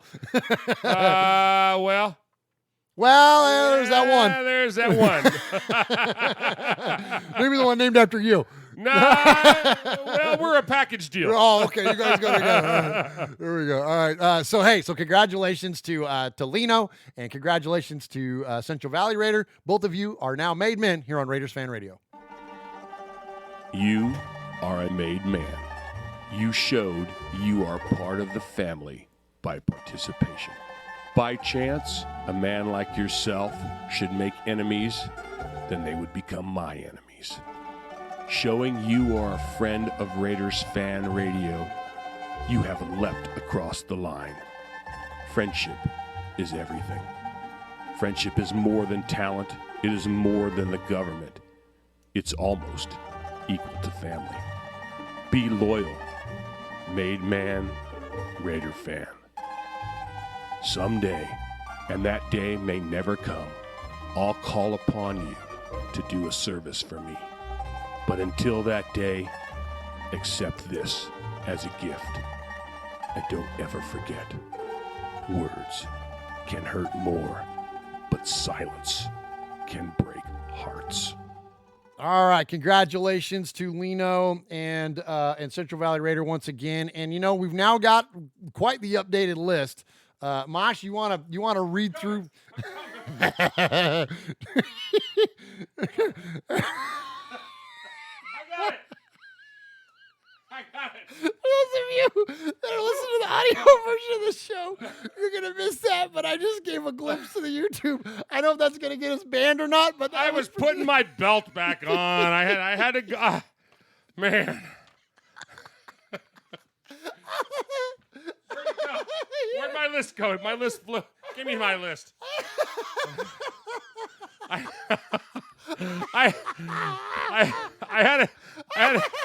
I had to find the exit. I had to do a quick cue, and I had to go. Oh, I feel much better. Oh my gosh. Oh man. So I couldn't resist popping you on the camera there, Uncle Mosh. Thanks. Sorry. No, it's good. It's good. I should have covered for you, but instead I exploited you for a laugh. I'm sorry. Well, I was gonna do the old man thing and tuck my shirt in, but I didn't have time. As much grief as you and Dog gave me.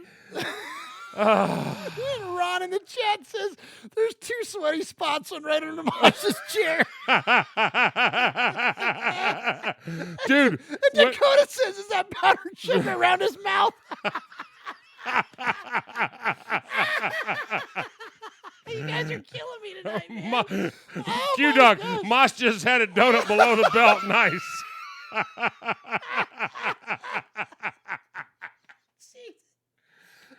Oh my gosh. I love this abuse. I love it, man. You guys are slaying it tonight, man. Tampa, it wasn't a number 3.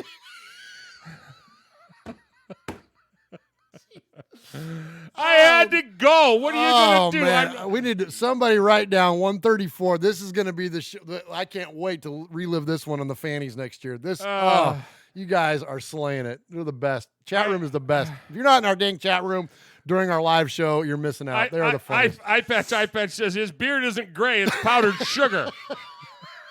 First of all, my beard isn't gray, it's silver. It's silver, yeah. Oh, my gosh. I got to take a minute. Full Metal Mexican says, breathe, Murph, man. Breathe. Nah, man, I had to go. You know, sometimes, and it wasn't a bad one. Like, I can always tell when I'm driving. And in the summer, I drive for a buddy of mine who has a logistics company, so I drive for him a lot, right? And he'll say, hey, I need you to go take this, it's 13 hours to, New Orleans, or I need you to take this 9 hours to go over here to Russellville, Arkansas, or whatever. So I get to eating, and all of a sudden, and because that's the first thing I do is I hook up my podcast, and then I get my bag of snacks. Oh, yeah. And so I'm driving it, and I know better, because when I get the pangs... I get the pangs. I gotta go. I got 30 seconds. Yeah. And it's you got a lot of socks with no tops on them. I don't know if you remember Ron Say or not. Yeah, for the Dodgers. For the Dodgers, he was a third baseman. He was incredible, but they called him the Penguin. Because he walked like a duck. Well, I do that. When I gotta go, I gotta go. Because I'll get up and I'll squeeze the butt cheeks. And I'm pulling over to rest stops or gas stations or wherever, but I got the butt cheeks squoze. And the worst part is when you when you go in the room. Oh yeah, you squoze them, and you go in the room, and that's the worst. That's the worst time, because you get in there and you're going, okay, is the handicap stall open? Because right now I'm handicapped. Because I can't do anything. All I gotta do, because there's a little man inside my guts, and he's gonna open the sphincter, start shoving stuff out, and if I don't get seated, it's gonna be ugly. Sorry. What does any of this have to do with football? Oh, I don't know. Oh my God, I'm dying over here. So the new made men are One Nation Jack, Chucktown Raider. Oh my gosh. Queen Haley in Scotland. Lino, the Full Metal Mexican, and Central Valley Raider. Congratulations to all of you. Yes, my gosh, Johnny. Mosh, Johnny says the turtle head duck walk. You can call it what you want, but I modeled it after Ron said. Oh my gosh. Look at my glasses. I can't see out of my dang glasses. They're so fogged up. Cracking me up, man. This is funny stuff. You guys rule in the chat, and Uncle Mosh is always on fire, Ken. Yes, absolutely.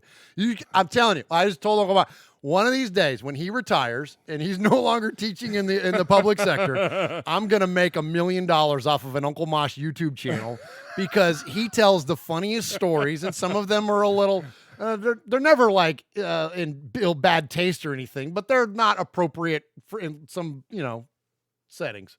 Was that fair? Yeah. Sometimes my language gets a little colorful, and I don't usually talk like that, but. No, but for the story, you're a theater guy. Yeah, you got to. You're funny, and he's very funny. And so, anyways, I'm going to make $1 million off the Uncle Mosh YouTube channel because we've made some hilarious videos over the years, and Uncle Mosh is the funniest guy I know. Mojo Raider says, episode 134, The Poop Chronicles. I'm sorry I had to dance for you all, but gosh, that was awesome. That was so funny. All right, let's get back into it. We only have 97 more voicemails to get to tonight. So I'm telling you, man, the listeners were awesome this week. Thank you guys so much for thinking enough of us. So let's go ahead and we'll start hitting the accelerator on these. We've got a lot to get to, and we're not quite running out of time, but we'll get there quick if we're not careful. So anyways, let's hear from Alex in Tucson. Uncle Mosh, Murph, this is Alex from Tucson, Arizona. About 2:30 in the morning right now. Heading into work, super tired. But anyways, I thought I'd call in and ask you guys a few questions.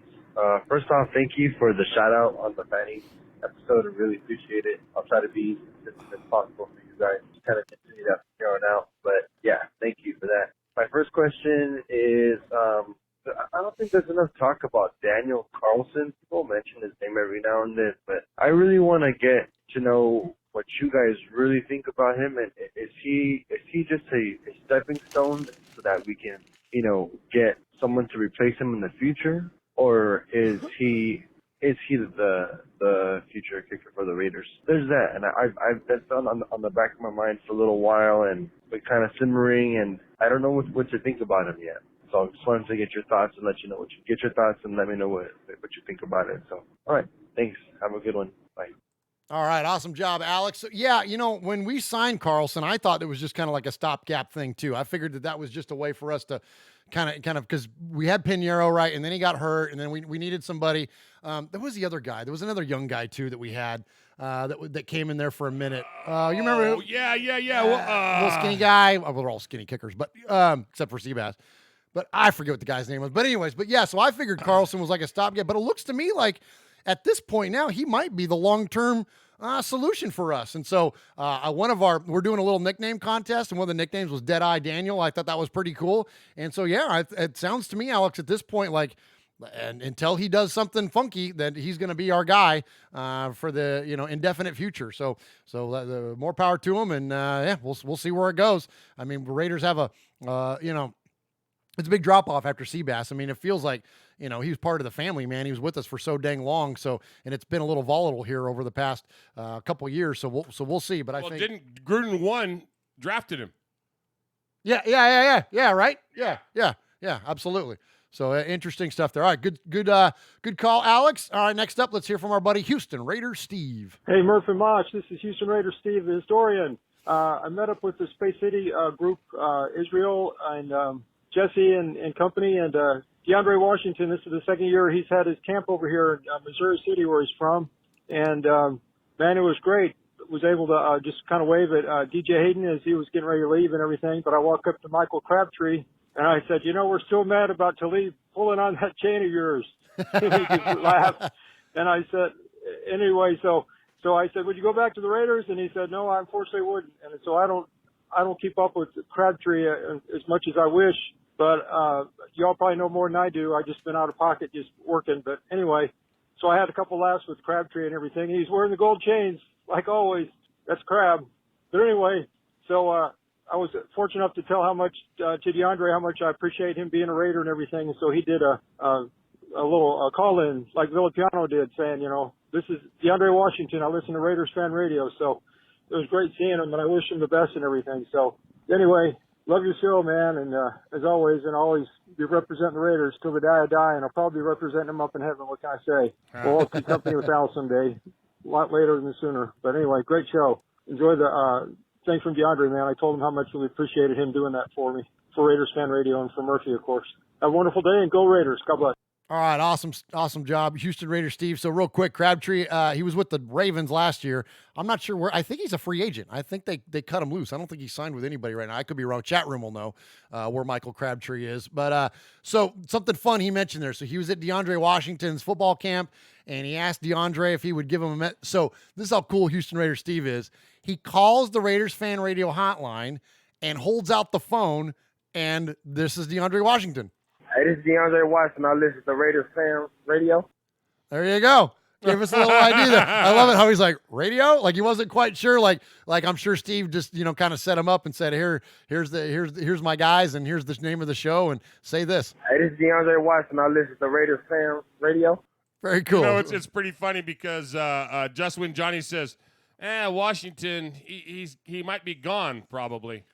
Oh, well, now that he's done a commercial for us, that's a gimme. That's pretty much it because we're the friggin' curse of the current Raiders, or not. Well, I'd say the current Raiders, but it's it doesn't look good if you come on this show. Then there's a good chance that you might not be because we're like 4 of 5. Yeah, of like 5 Raiders players we've interviewed. 4 of them are now have either been traded or cut from the team.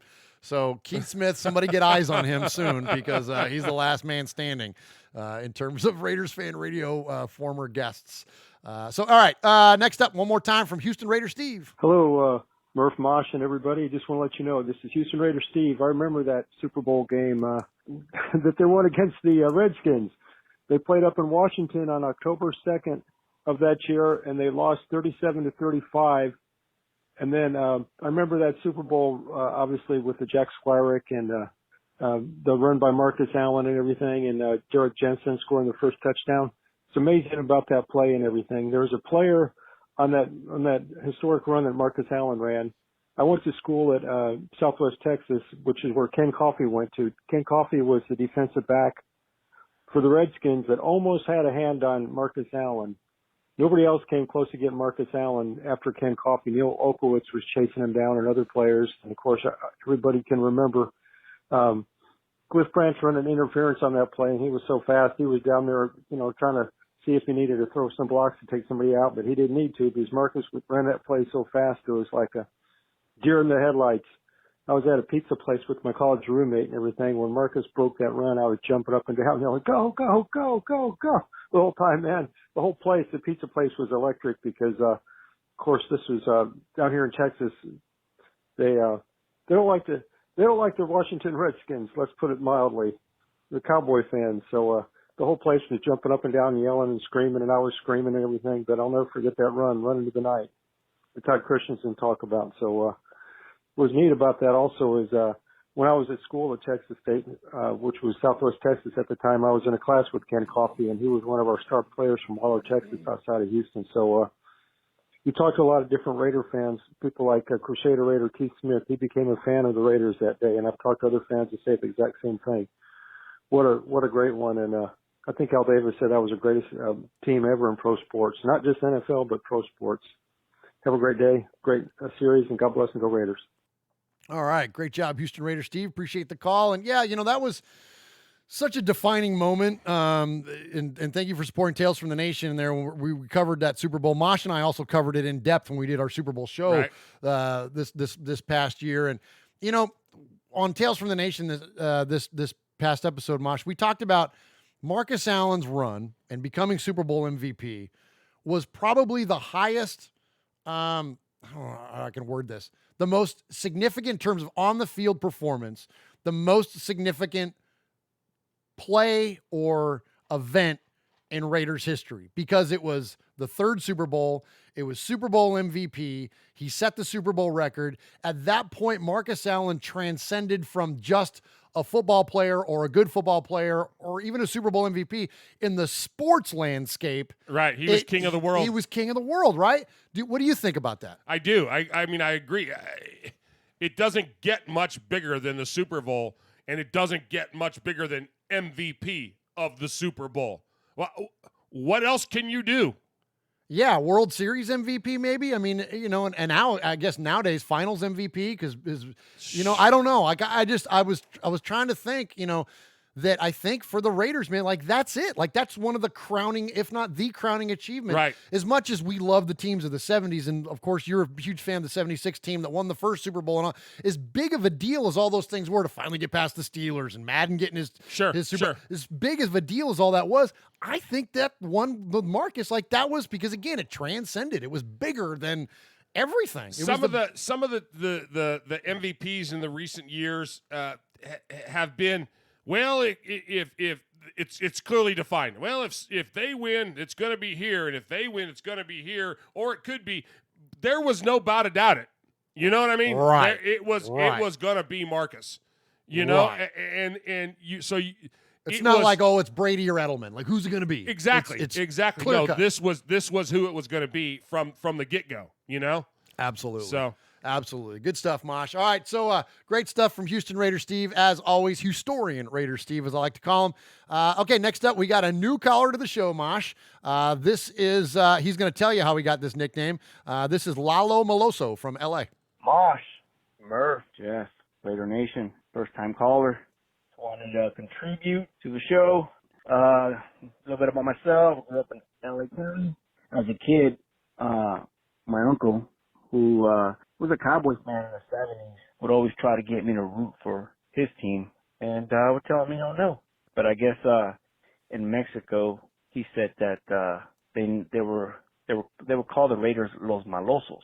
So being that my family's nickname, he would call me Lalo Maloso. So I just stuck with it, Lalo Maloso. All right, guys. Thanks for taking my call. Hope to call you guys another time. Thanks. All right. So you guys, I like that, Lalo Maloso. Isn't that cool? And Maloso is bad. So yeah. Raiders the bad. Like like the villains, right? We're the villains of the league, man. I dig it. So Lalo called us back a second time. Hey, guys. Lalo Maloso here again. Just was a little nervous on the first call.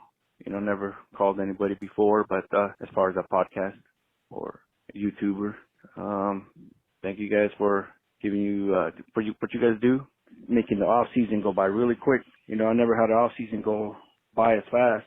Thanks to you guys and all your content, all the shows that you do, that really made it. Made time go by quick.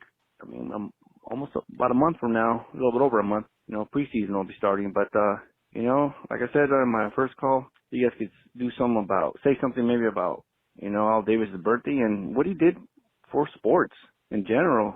I mean, how many teams are wearing black now? Black jerseys. I know my wife, when I say stuff like this about the black jersey, she kind of rolls her eyes, but she says it's a real popular color now. It's just trendy. But, I mean, teams that don't even have black or never had black in their logo are now wearing black. My Lakers, purple and gold, wearing black jerseys. The Celtics, wearing black. I mean, I contribute that to Al Davis, but, what do I know, right? You guys are the experts. Maybe you guys can give me your opinion on if it really did make an impact, or did he really, make that a popular thing. I believe he did. But anyways, that's all I got right now. Thanks for taking my call. Bye. All right, great job. Appreciate the second call as well, Lalo. And I know I don't want to speak for him, but I know Mosh agrees that Al Davis set. One of the most brilliant things that Al did, and I don't know if it's talked about enough, is that he built the mystique of the Raiders. Of course, Madden had a lot to do with that as well. But as far as the what the Raiders are marketed as, what they represent, Al, his vision was that he wanted the opposing team to be afraid to come to Oakland. He wanted them to be afraid of the crowd in the parking lot. He wanted the place to be the building itself to be intimidating. He wanted the fans inside to be intimidating to the opposing players. He wanted his team to be intimidating. He wanted them to think that there are other things at play more so than just the team. He wanted the opposing team coming to Oakland thinking about everything else but the game they were getting ready to play. He played that mental game brilliantly. And yes, the colors were part of it. The black, bad guys wear black. The villain, Darth Vader, wears all black. The bad guy, yet that is exactly what he wanted. He wanted them to be the bad guys. And so I fully agree. And yes, other teams have adopted. The Niners wear black jersey with the red numbers. It's the stupidest looking jersey I've ever seen in my entire life. It's absolutely obnoxious. Q-Dog says, yeah, the Niners wear black pantyhose.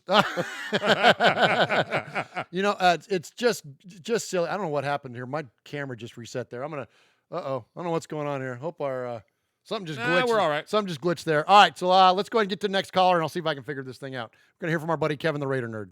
Hello, Raider Fans Radio. This is Kevin, the Raider Nerd. I'm on the road right now.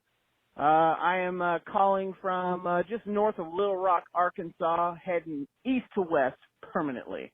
Want to first of all say thank you, everyone, for the great wishes. I'll get into more of that in a sec, but I just want to say it's good to be calling back.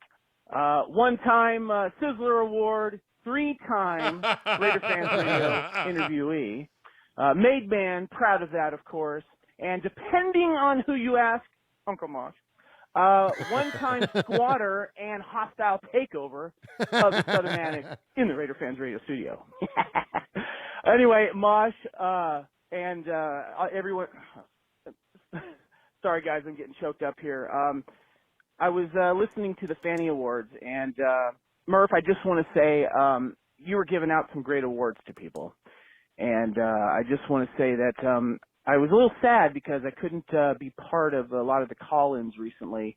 I'll get into that in a second. But you were giving out some great awards, much appreciated awards, including to Uncle Mosh, Paul, the Polly Award, everyone out there. And of course, I want to give shout-out to Q-Dog and Emiliano and everyone else.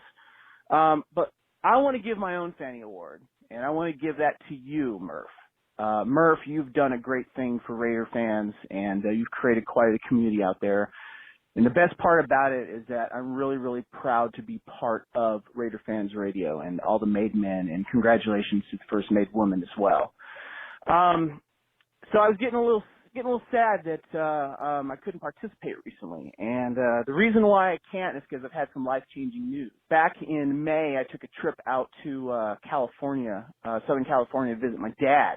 And my fiance and I went out there to kind of help him out. And a couple of things happened while I was out there. One, I got a text, found out the house that I was living in Georgia is being sold, so I had to move by the end of June. Second, my fiance and I saw how my dad was living. He happened to be in the same house that I grew up in. And since my mom passed away in 2010, he kind of has been letting the house go, and he's been kind of lonely. So I talked to him, talked to my fiance, and I made the decision to move back to California in the house that I grew up with, the house that I became a Raiders fan in, to help my dad out. He's in his late 70s, and he needs some help running the thing. So that's what I'm doing. I'm going back to Santa Barbara, California. Looking forward to being back closer to Raider Nation. Love you guys. I'll be in touch later. And thank you, Raider Fans Radio, Murph, and Uncle Mosh. Absolutely. Kevin, the best wishes to you and definitely to your dad and your family as you're going through all this. And, it's going to be cool. You'll be back out there on the West Coast, man. Be awful close to a lot of things, Raiders out there. So glad you made the trip safe and appreciate all the kind words. And, I'm going to say something real quick. Kevin got emotional there when he was talking about with his dad and things. And I'm just going to tell you that, thank you for the nice words about the community. And I won't get into the details of everything, but kind of went through some pretty significant life changes myself here over the past a few months. And I got to tell you guys, it was tough for me at a couple of points to find the creative energy to do the show. And I talked to Mosh a couple of times, and it was really when I started getting into the voicemails and hearing you guys and getting the feedback about the show, it really kind of sparked the creativity in me and helped me kind of be reinvigorated to come back and to do the show in the way that you all are accustomed to. And so the community around our show is absolutely our favorite thing. It's by far, it's the best, from everything from the chat room to the social media stuff, all the communication, and the fact that you all have become friends with each other, and you're now doing things, attending games together and whatever, and you met through our show. Like, that to me is the best part of all of it. So Kevin, thank you for saying that. And yes, we fully embrace it too. And that's again, it's our favorite thing, or my favorite thing, certainly about 100%. The show. Family first, always. We've always said it. You know, we screw around here and we have a lot of fun and we kid and we mostly poke fun at me. Certainly tonight. But certainly not. But we poke fun at each other. But you're right. I'm reminded, the old story of the man that complained, because he had no shoes until he met somebody with no feet.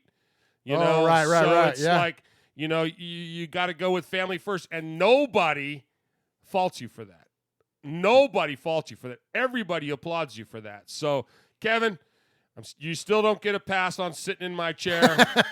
But, my brother, our thoughts and prayers are with you. And right on, bro. You're doing the right thing. Absolutely. Good job. Good stuff, man. Good stuff. All right, so Kevin, like a lot of folks tonight, is a repeat offender and called us back.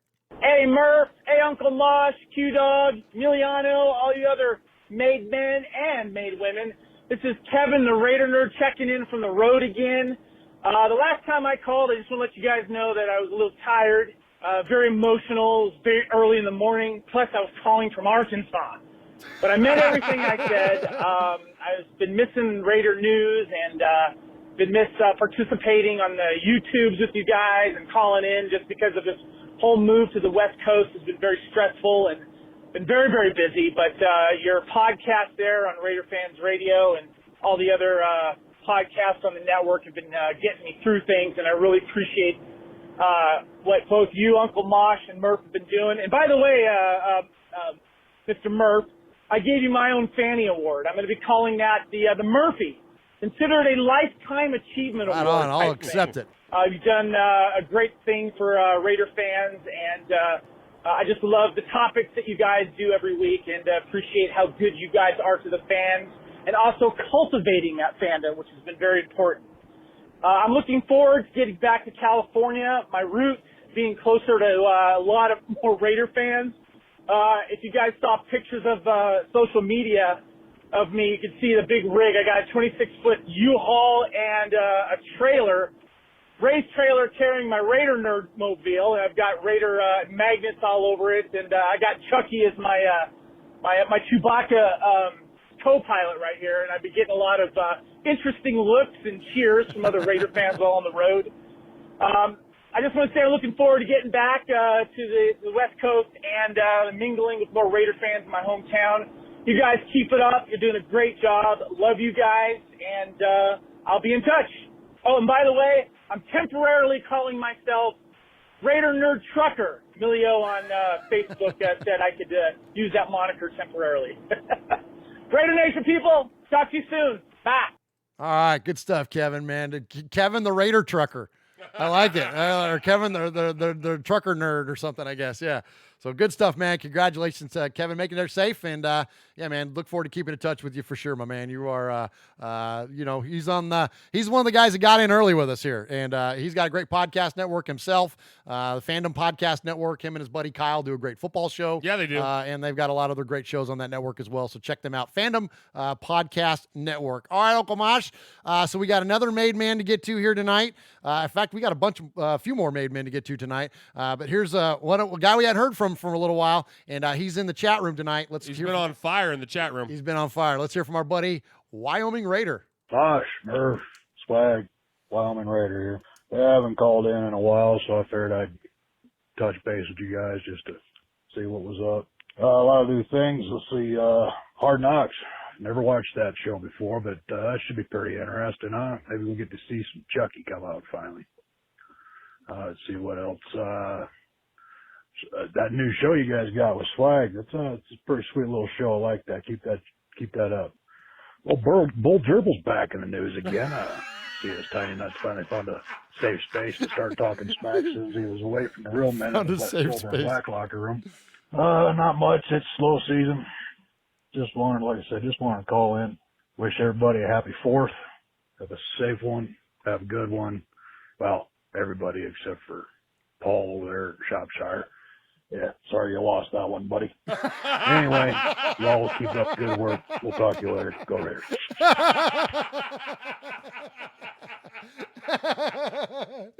He's the best. Sorry, Paul. Oh my gosh. Isn't that great? You're talking about Amari Cooper and his safe spaces, man. That's so funny. Oh, my He's God. Bo Gerbil. Oh, my gosh. Yeah, he's pretty funny, man. He's the best. We appreciate the call, my man, as always. All right, Uncle Mosh, let's go next to our buddy Raider One. Uncle, how you doing, Murph? Uncle Mosh. This is Raider One. I'm just calling to tell Uncle Mosh that the answer to his question in the panties was he used 4 shirts and a jersey. I've been doing pretty bad, so, if you guys can send me a prayer, I will appreciate it. And, what's his, our new, what do you call him, Swag Jeff. You're doing pretty good, man. You're learning a lot about our Raiders history. So, don't trip.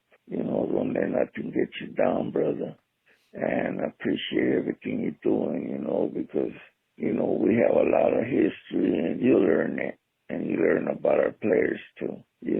Keep it up and, guys ask about nicknames for our players. How about for our short safeties, the Ant-Man and the Wasp. I don't know if that would be pretty cool, but, they're both short and they can both hit. So God bless you all and love you guys. Go Raiders.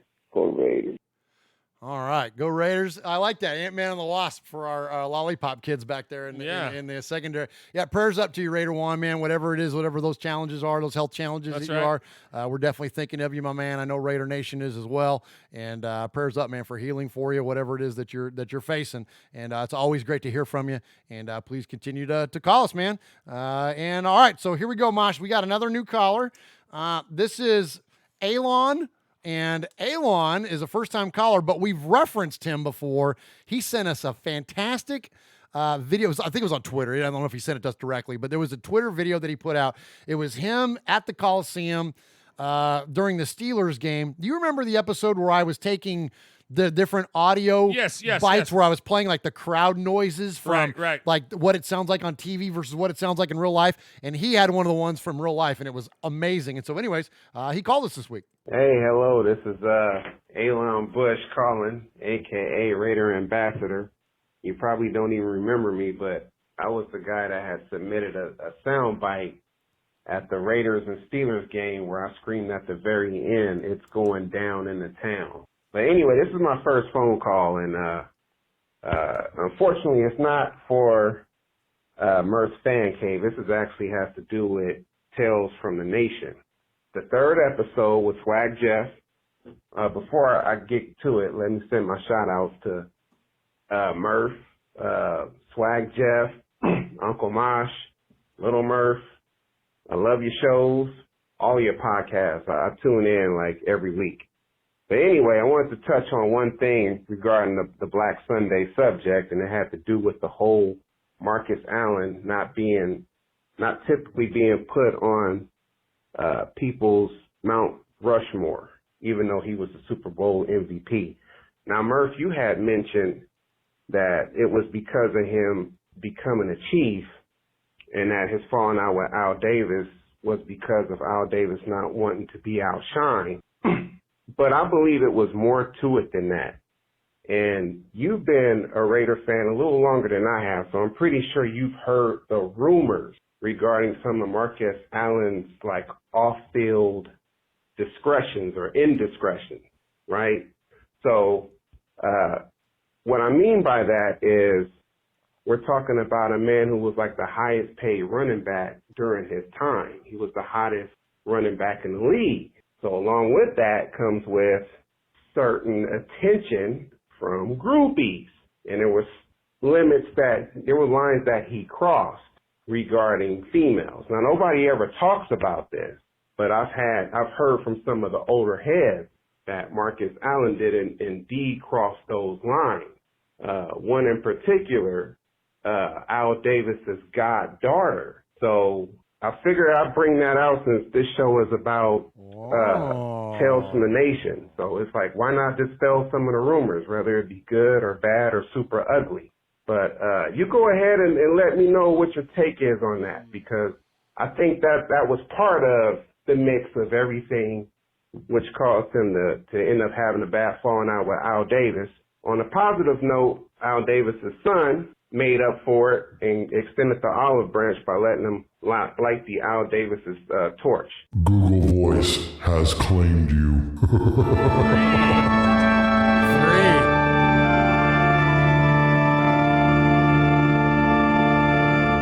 Google Voice is undefeated, Uncle Mosh, but always will be. Always like a phoenix. Elon rose up and called us again.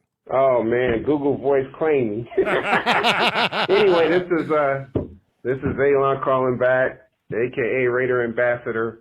Basically, what I was trying to say in the end was by Mark Davis allowing Marcus Allen to light Al Davis's torch at the stadium a few years back.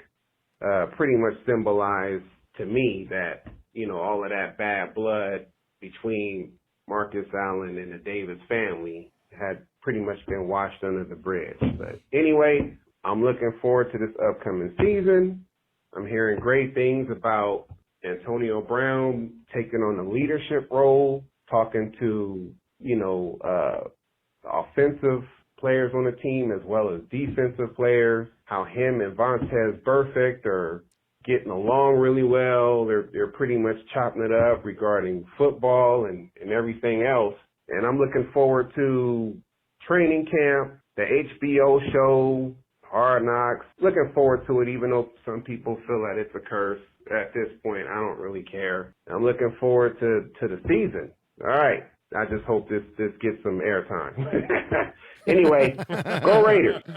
Heck yeah, you got airtime, man. I love it. Great calls. Great job on your first trip into the fan cave, man. You did an awesome job and great takes. I agree with a lot of that stuff. I think that it's awesome watching the way that the Raiders have evolved in terms of Antonio Brown and Vontaze Burfict and that dynamic and how it's unfolding. And I can't wait that we're going to have a front row seat to see it all. That's going to be awesome. But I think the biggest part of his call and my biggest takeaway, obviously, and I think probably all of us on that one, is I heard in the past that Marcus ran with like OJ and like there's a crew and they were womanizers or whatever you want to call it. Okay. That they were out there, playing a field or whatever, but I'd not heard in relation to Al Davis's goddaughter. Now here's the thing. Okay. And break it down, Mosh. Well, my thing is that would be great fodder for the fire if it were something that you could research, something that you could look into, something that you could say, hey, we have gone back and we've checked this out and we've checked that out and my thing is if we start down that slippery slope, then we become that media that we hate. Oh, yeah. Okay, so if it's true, then prove it to me.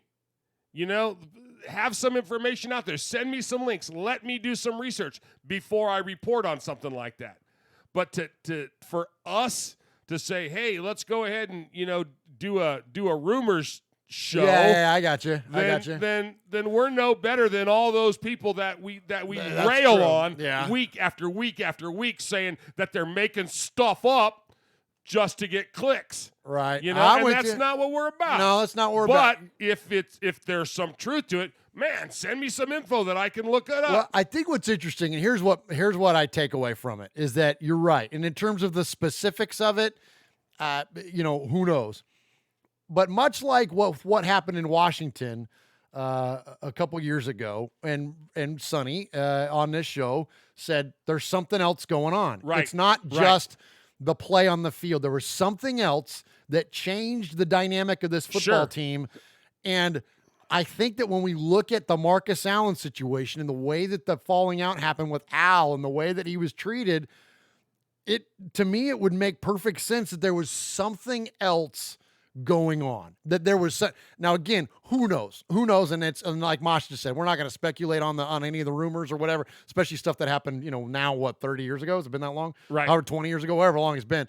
But because I don't do math, but I think that it's very feasible that there could have been something else, because it didn't make sense the way that it all went down. It in the typical scheme of the way a football team goes about its business, day to day, week to week, season to season, it was unlike things that we would normally see. So there was something going on. Sure, and there's people in sports that we know have been unbelievable partiers, on our team. Oh yeah, yeah. Some of the world class partiers, yeah, world class partiers, and there have been people that have been world class womanizers. Wilt Chamberlain, read his book. Oh my gosh, he claims 10,000. Yeah, Tiger Woods.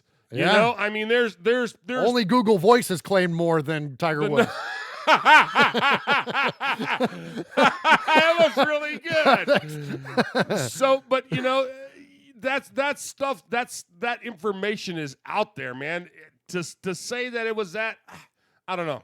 That's not an area that I would go unless I had some kind of proof. Okay, fair enough. Curious to hear what your thoughts are, chat. Fire them out there, man. You guys are always on point with your opinions. Let's hear it. Okay, next up, we're going to hear from our buddy that protects our freedoms every day when he goes to work. Murph, Mosh, Swag, Mojo, San Diego. Hey, 2 points to make. Just calling in. It's been a while. One, don't worry about the Josh Jacobs thing. Saw the tweet. It's going to happen. They're working out some guaranteed money thing. That kid will be starting for us game 1 this year, 2019. It's going to happen. All right, relax. 2, tomorrow, man, I get the sales pitch from the season ticket guys in Las Vegas. So wish me luck. I'm gonna sit through the pitch and see what this is gonna cost me if I'm willing to do it, and I'll give you a rundown, let you know how it goes. That way, if anybody else is waiting to get contacted, they just called me 2 days ago, and I had to set up like a virtual meeting with them because I'm not gonna drive out to Vegas just to sit down with them, but I'm going to get on the computer and they're going to like remote map me in there and show me the seating chart and talk about pricing and payments and all that good stuff. But it's not going to be cheap, man. Anyway, wish me luck, nation. Shout out to my capo and the rest of the crew, Just Win, Donnie, and Big Raider Trucker. Mojo out. All right, so I got an update for you, Mosh. We had a group text with some of the made men that I dip into occasionally, and they're real active talking with one another. And Mojo updated us that he did it. He pulled the trigger. No Bought season tickets. He's got season tickets to Vegas, so he's one of them. So it wasn't that bad then. I guess it wasn't. So call us back, Mojo, for next week's show and let us know what's up, man. Like, we want to hear how it went. I mean, apparently it went well because he did it. But I'm curious to hear what that process was like. I mean, the idea that they link up on, like a Skype call essentially and show you where you're going to sit and what the views are going to be with that. I'd love to hear about all that. So yeah, definitely call us back and let us know. So congratulations on that. He's the first one that I know that's a season ticket. Doing it. Well, and I think Emiliano, Big Raider Trucker, I think he's in on it. I hope I'm not. I think it's okay for me to talk about it. I think he's in it with another group as well on some season ticket stuff too. So anyways, but those two guys both are some of the early ones. So good stuff there. And obviously his call was before Josh Jacobs signed, and he hit it right on the head. Josh Jacobs signed last night before we went to bed. Josh Jacobs is now officially a Raider, and the entire draft class is now signed. So good stuff there. Yes, sir. All right, 2 more to get to, and then we'll get out of here. Let's hear from our buddy Running Bear. Hello, this is Running Bear from Tulare, California.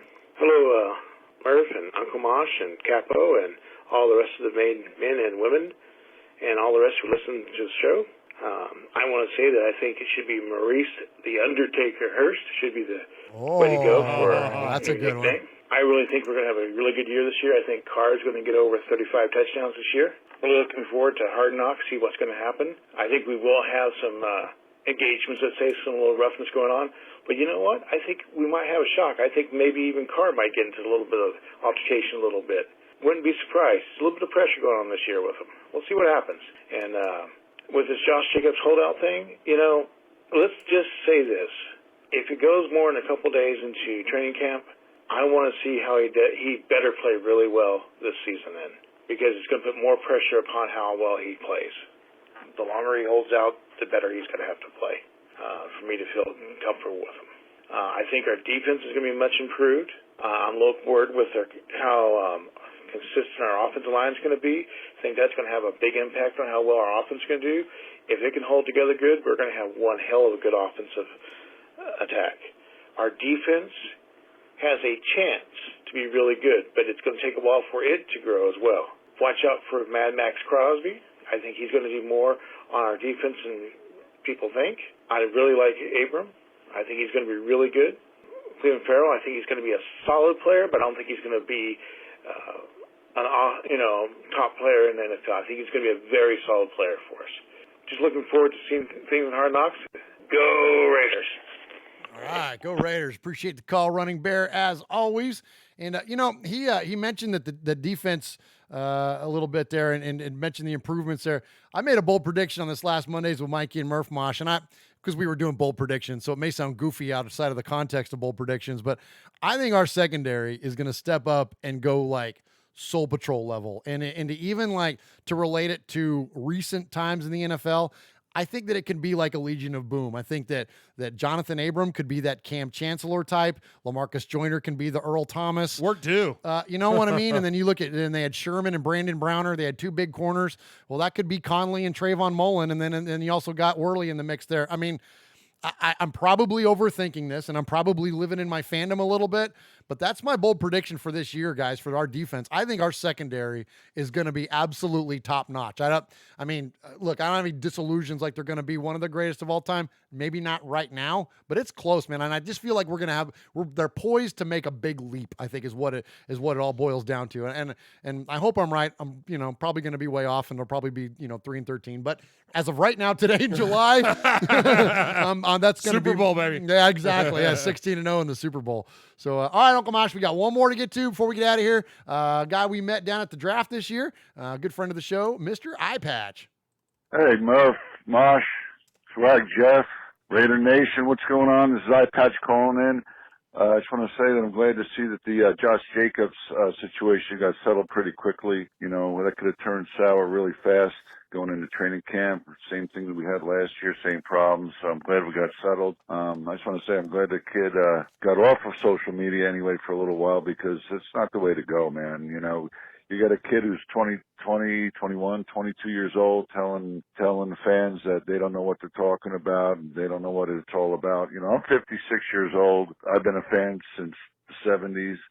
I get it, man. I know what contracts are about. I know what the situation is, guaranteed money, not guaranteed money. So don't try to belittle us and put stuff out there on Instagram and Twitter or whatever else kind of social media they have. It's not a good look. He's got a very loyal fan base with the Raiders. He's never going to have a better one, if you ask me. So I'm glad it got settled. I wish he would just stay off of it now, just think positive, talk positive when he's interviewed, and just put that all behind us. I just got one other thing to ask you guys. Have you heard anything about it? I heard the Hall of Fame might be expanding its inductees to maybe 20 coming up next year. And I'm trying to figure out, I was looking at some stats. I can't believe Cliff Branch is not in the Hall of Fame. I'm with this dude, compared to Lynn Swann, it's just the numbers are just don't match up. He's got 3 Super Bowls. He's got 3,000 more yards. He's got 16 more touchdowns. He's got 150 or 170 more receptions. I mean, Lynn Swann made one acrobatic catch in the Super Bowl, and that's how he gets in. I mean, it's just nuts. Biletnikoff's in. Branch should be in. Plunkett should be in. He's got 2 Super Bowl wins. He's the only quarterback with 2 wins not in. And yet they talk about Eli getting in because he's got 2. You got Flores with 4 rings as a player, coordinator, coach. I mean, come on. It's about time somebody wakes up there in Canton and starts realizing that some of these guys are really getting slighted. I just want to know what you guys think about all of that. All right, man. Peace out. Let's go. Looking forward to see Hard Knocks, some clips from camp. It's going to be a fun year, guys. Everybody, Raider Nation, keep the faith, baby. We're coming back. You guys, Mosh and Murph, keep up your good work. I appreciate everything you guys do, man. It's a pleasure listening to you guys every week. Take care. All right. Man, we could do an entire show on the Hall of Fame. I think we have. Yeah, right. Yeah, collectively, absolutely. So I want to give you my quick takeaway, and I want to hear your take on this, Mosh.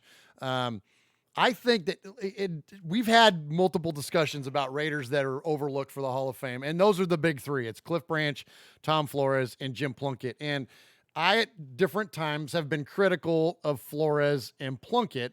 Not in a way that I'm a Raider fan. They're my guys. All you gotta do is look at the picture of me and Jim Plunkett when Sonny and I met him, and I'm starstruck as heck.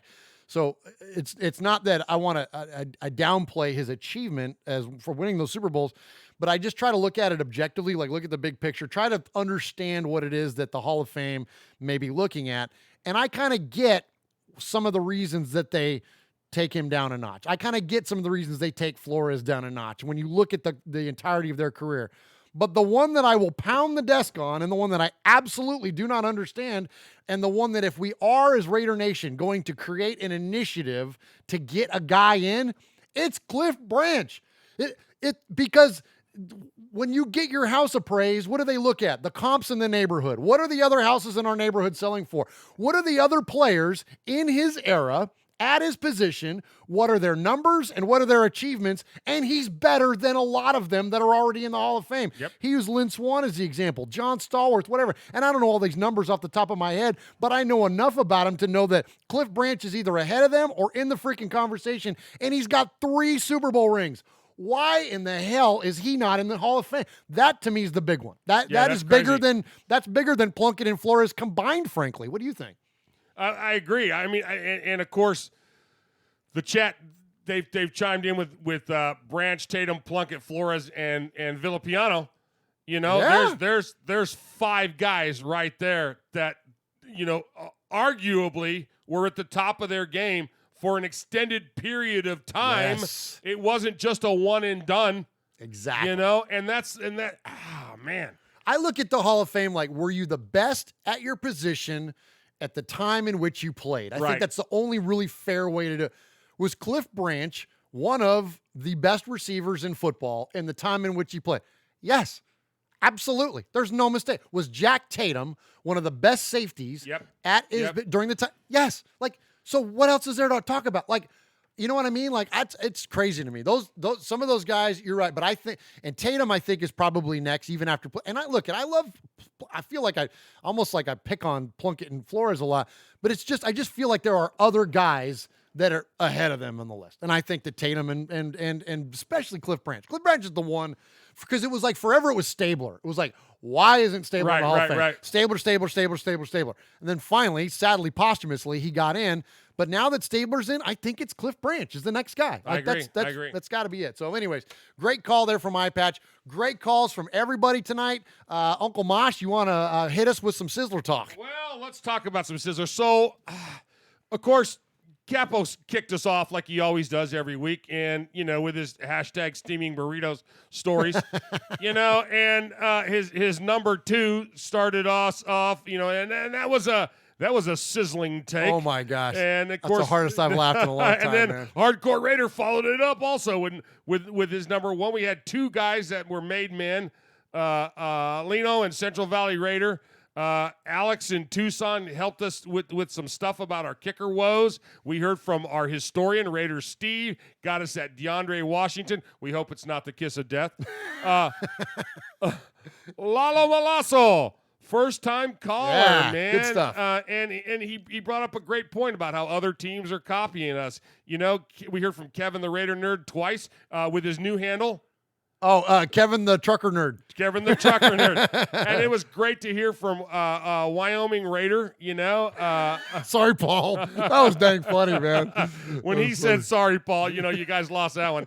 But, it's been a couple hundred years. We'll give him a pass on that. But, and Raider 1. Prayers up for Raider 1, of course. And Alon, Raider Ambassador, he chimed in with 2 calls. We had what 3 get nailed by Google tonight? Yeah, first time ever. Yeah, first time ever. Google Voices struck out the side. Wow, crazy. Yeah, Mojo told us a story. We're gonna probably hear a follow up from him about his season's tickets. Running Bear. Great breakdown on the roster. Everything from saying we're going to see Derek Carr throwing I like that. That was throwing good. some hands out there to just going over the call. And then, of course, iPatch followed it up with his Hall of Fame talk. And so tonight, it's a hard one. It's a tough one tonight. But it is a tough one. But I gotta go with my boy Running Bear, man. Oh. Great breakdown. And he did a fantastic job on going through the roster. Sizzler. And it was a sizzler. Sizzler.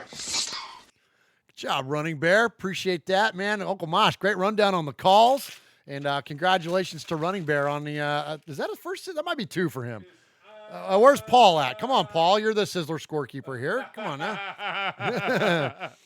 But, hey, thank you to all of you for joining us tonight here in Murph's Fan Cave. Man, this was a lot of fun. I'm telling you, I haven't laughed that hard in a while. Uncle Mosh continues to be the funniest guy I know, and when you fuel him by the chat room, oh, boy, I'm telling you. And the callers, man, you guys rock. You guys are well, awesome. Our callers are definitely... We are Metallica, and we are here for your Oakland Raiders! You know why we out here, and we ain't playing around today. From The Walking Dead to errant Jedi Knights, Raiders fans are a rogues gallery.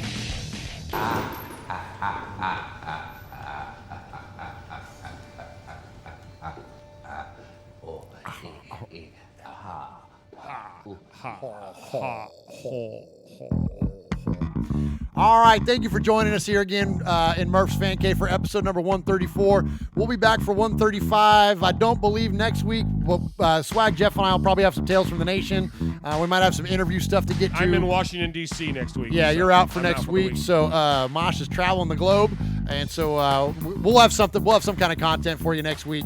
Just not sure what it'll be yet, but Mosh will be back for the week after that. Yep. We'll be back then. So thank you for joining us tonight. Please support Raiders Fan Radio, and most importantly, the Biletnikoff Foundation by going to RaidersFanRadio.com/t-shirts and buying one of those awesome get-made t-shirts, and so we can support Tracy's Place of Hope. Uncle Mosh, I'm going to get out of here and wipe off my glasses, and so take us home. Thanks. It was a great show tonight. We appreciate everybody joining us. Thanks for listening tonight. For Murph, this is your old Uncle Mosh, and you've been listening to Raiders Fan Radio, where we take a lighter side journey into the dark side. Don't ever forget, what happens in Vegas started in Oakland.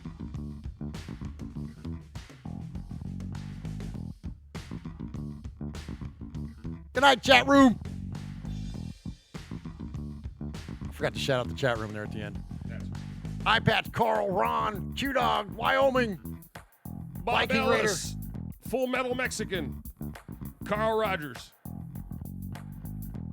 Hit that like button, baby. Hit that like button. Subscribe. Hit the button. Hit the button. Oh, wait. Here you go. Hit the button. Just press the damn button, nerd.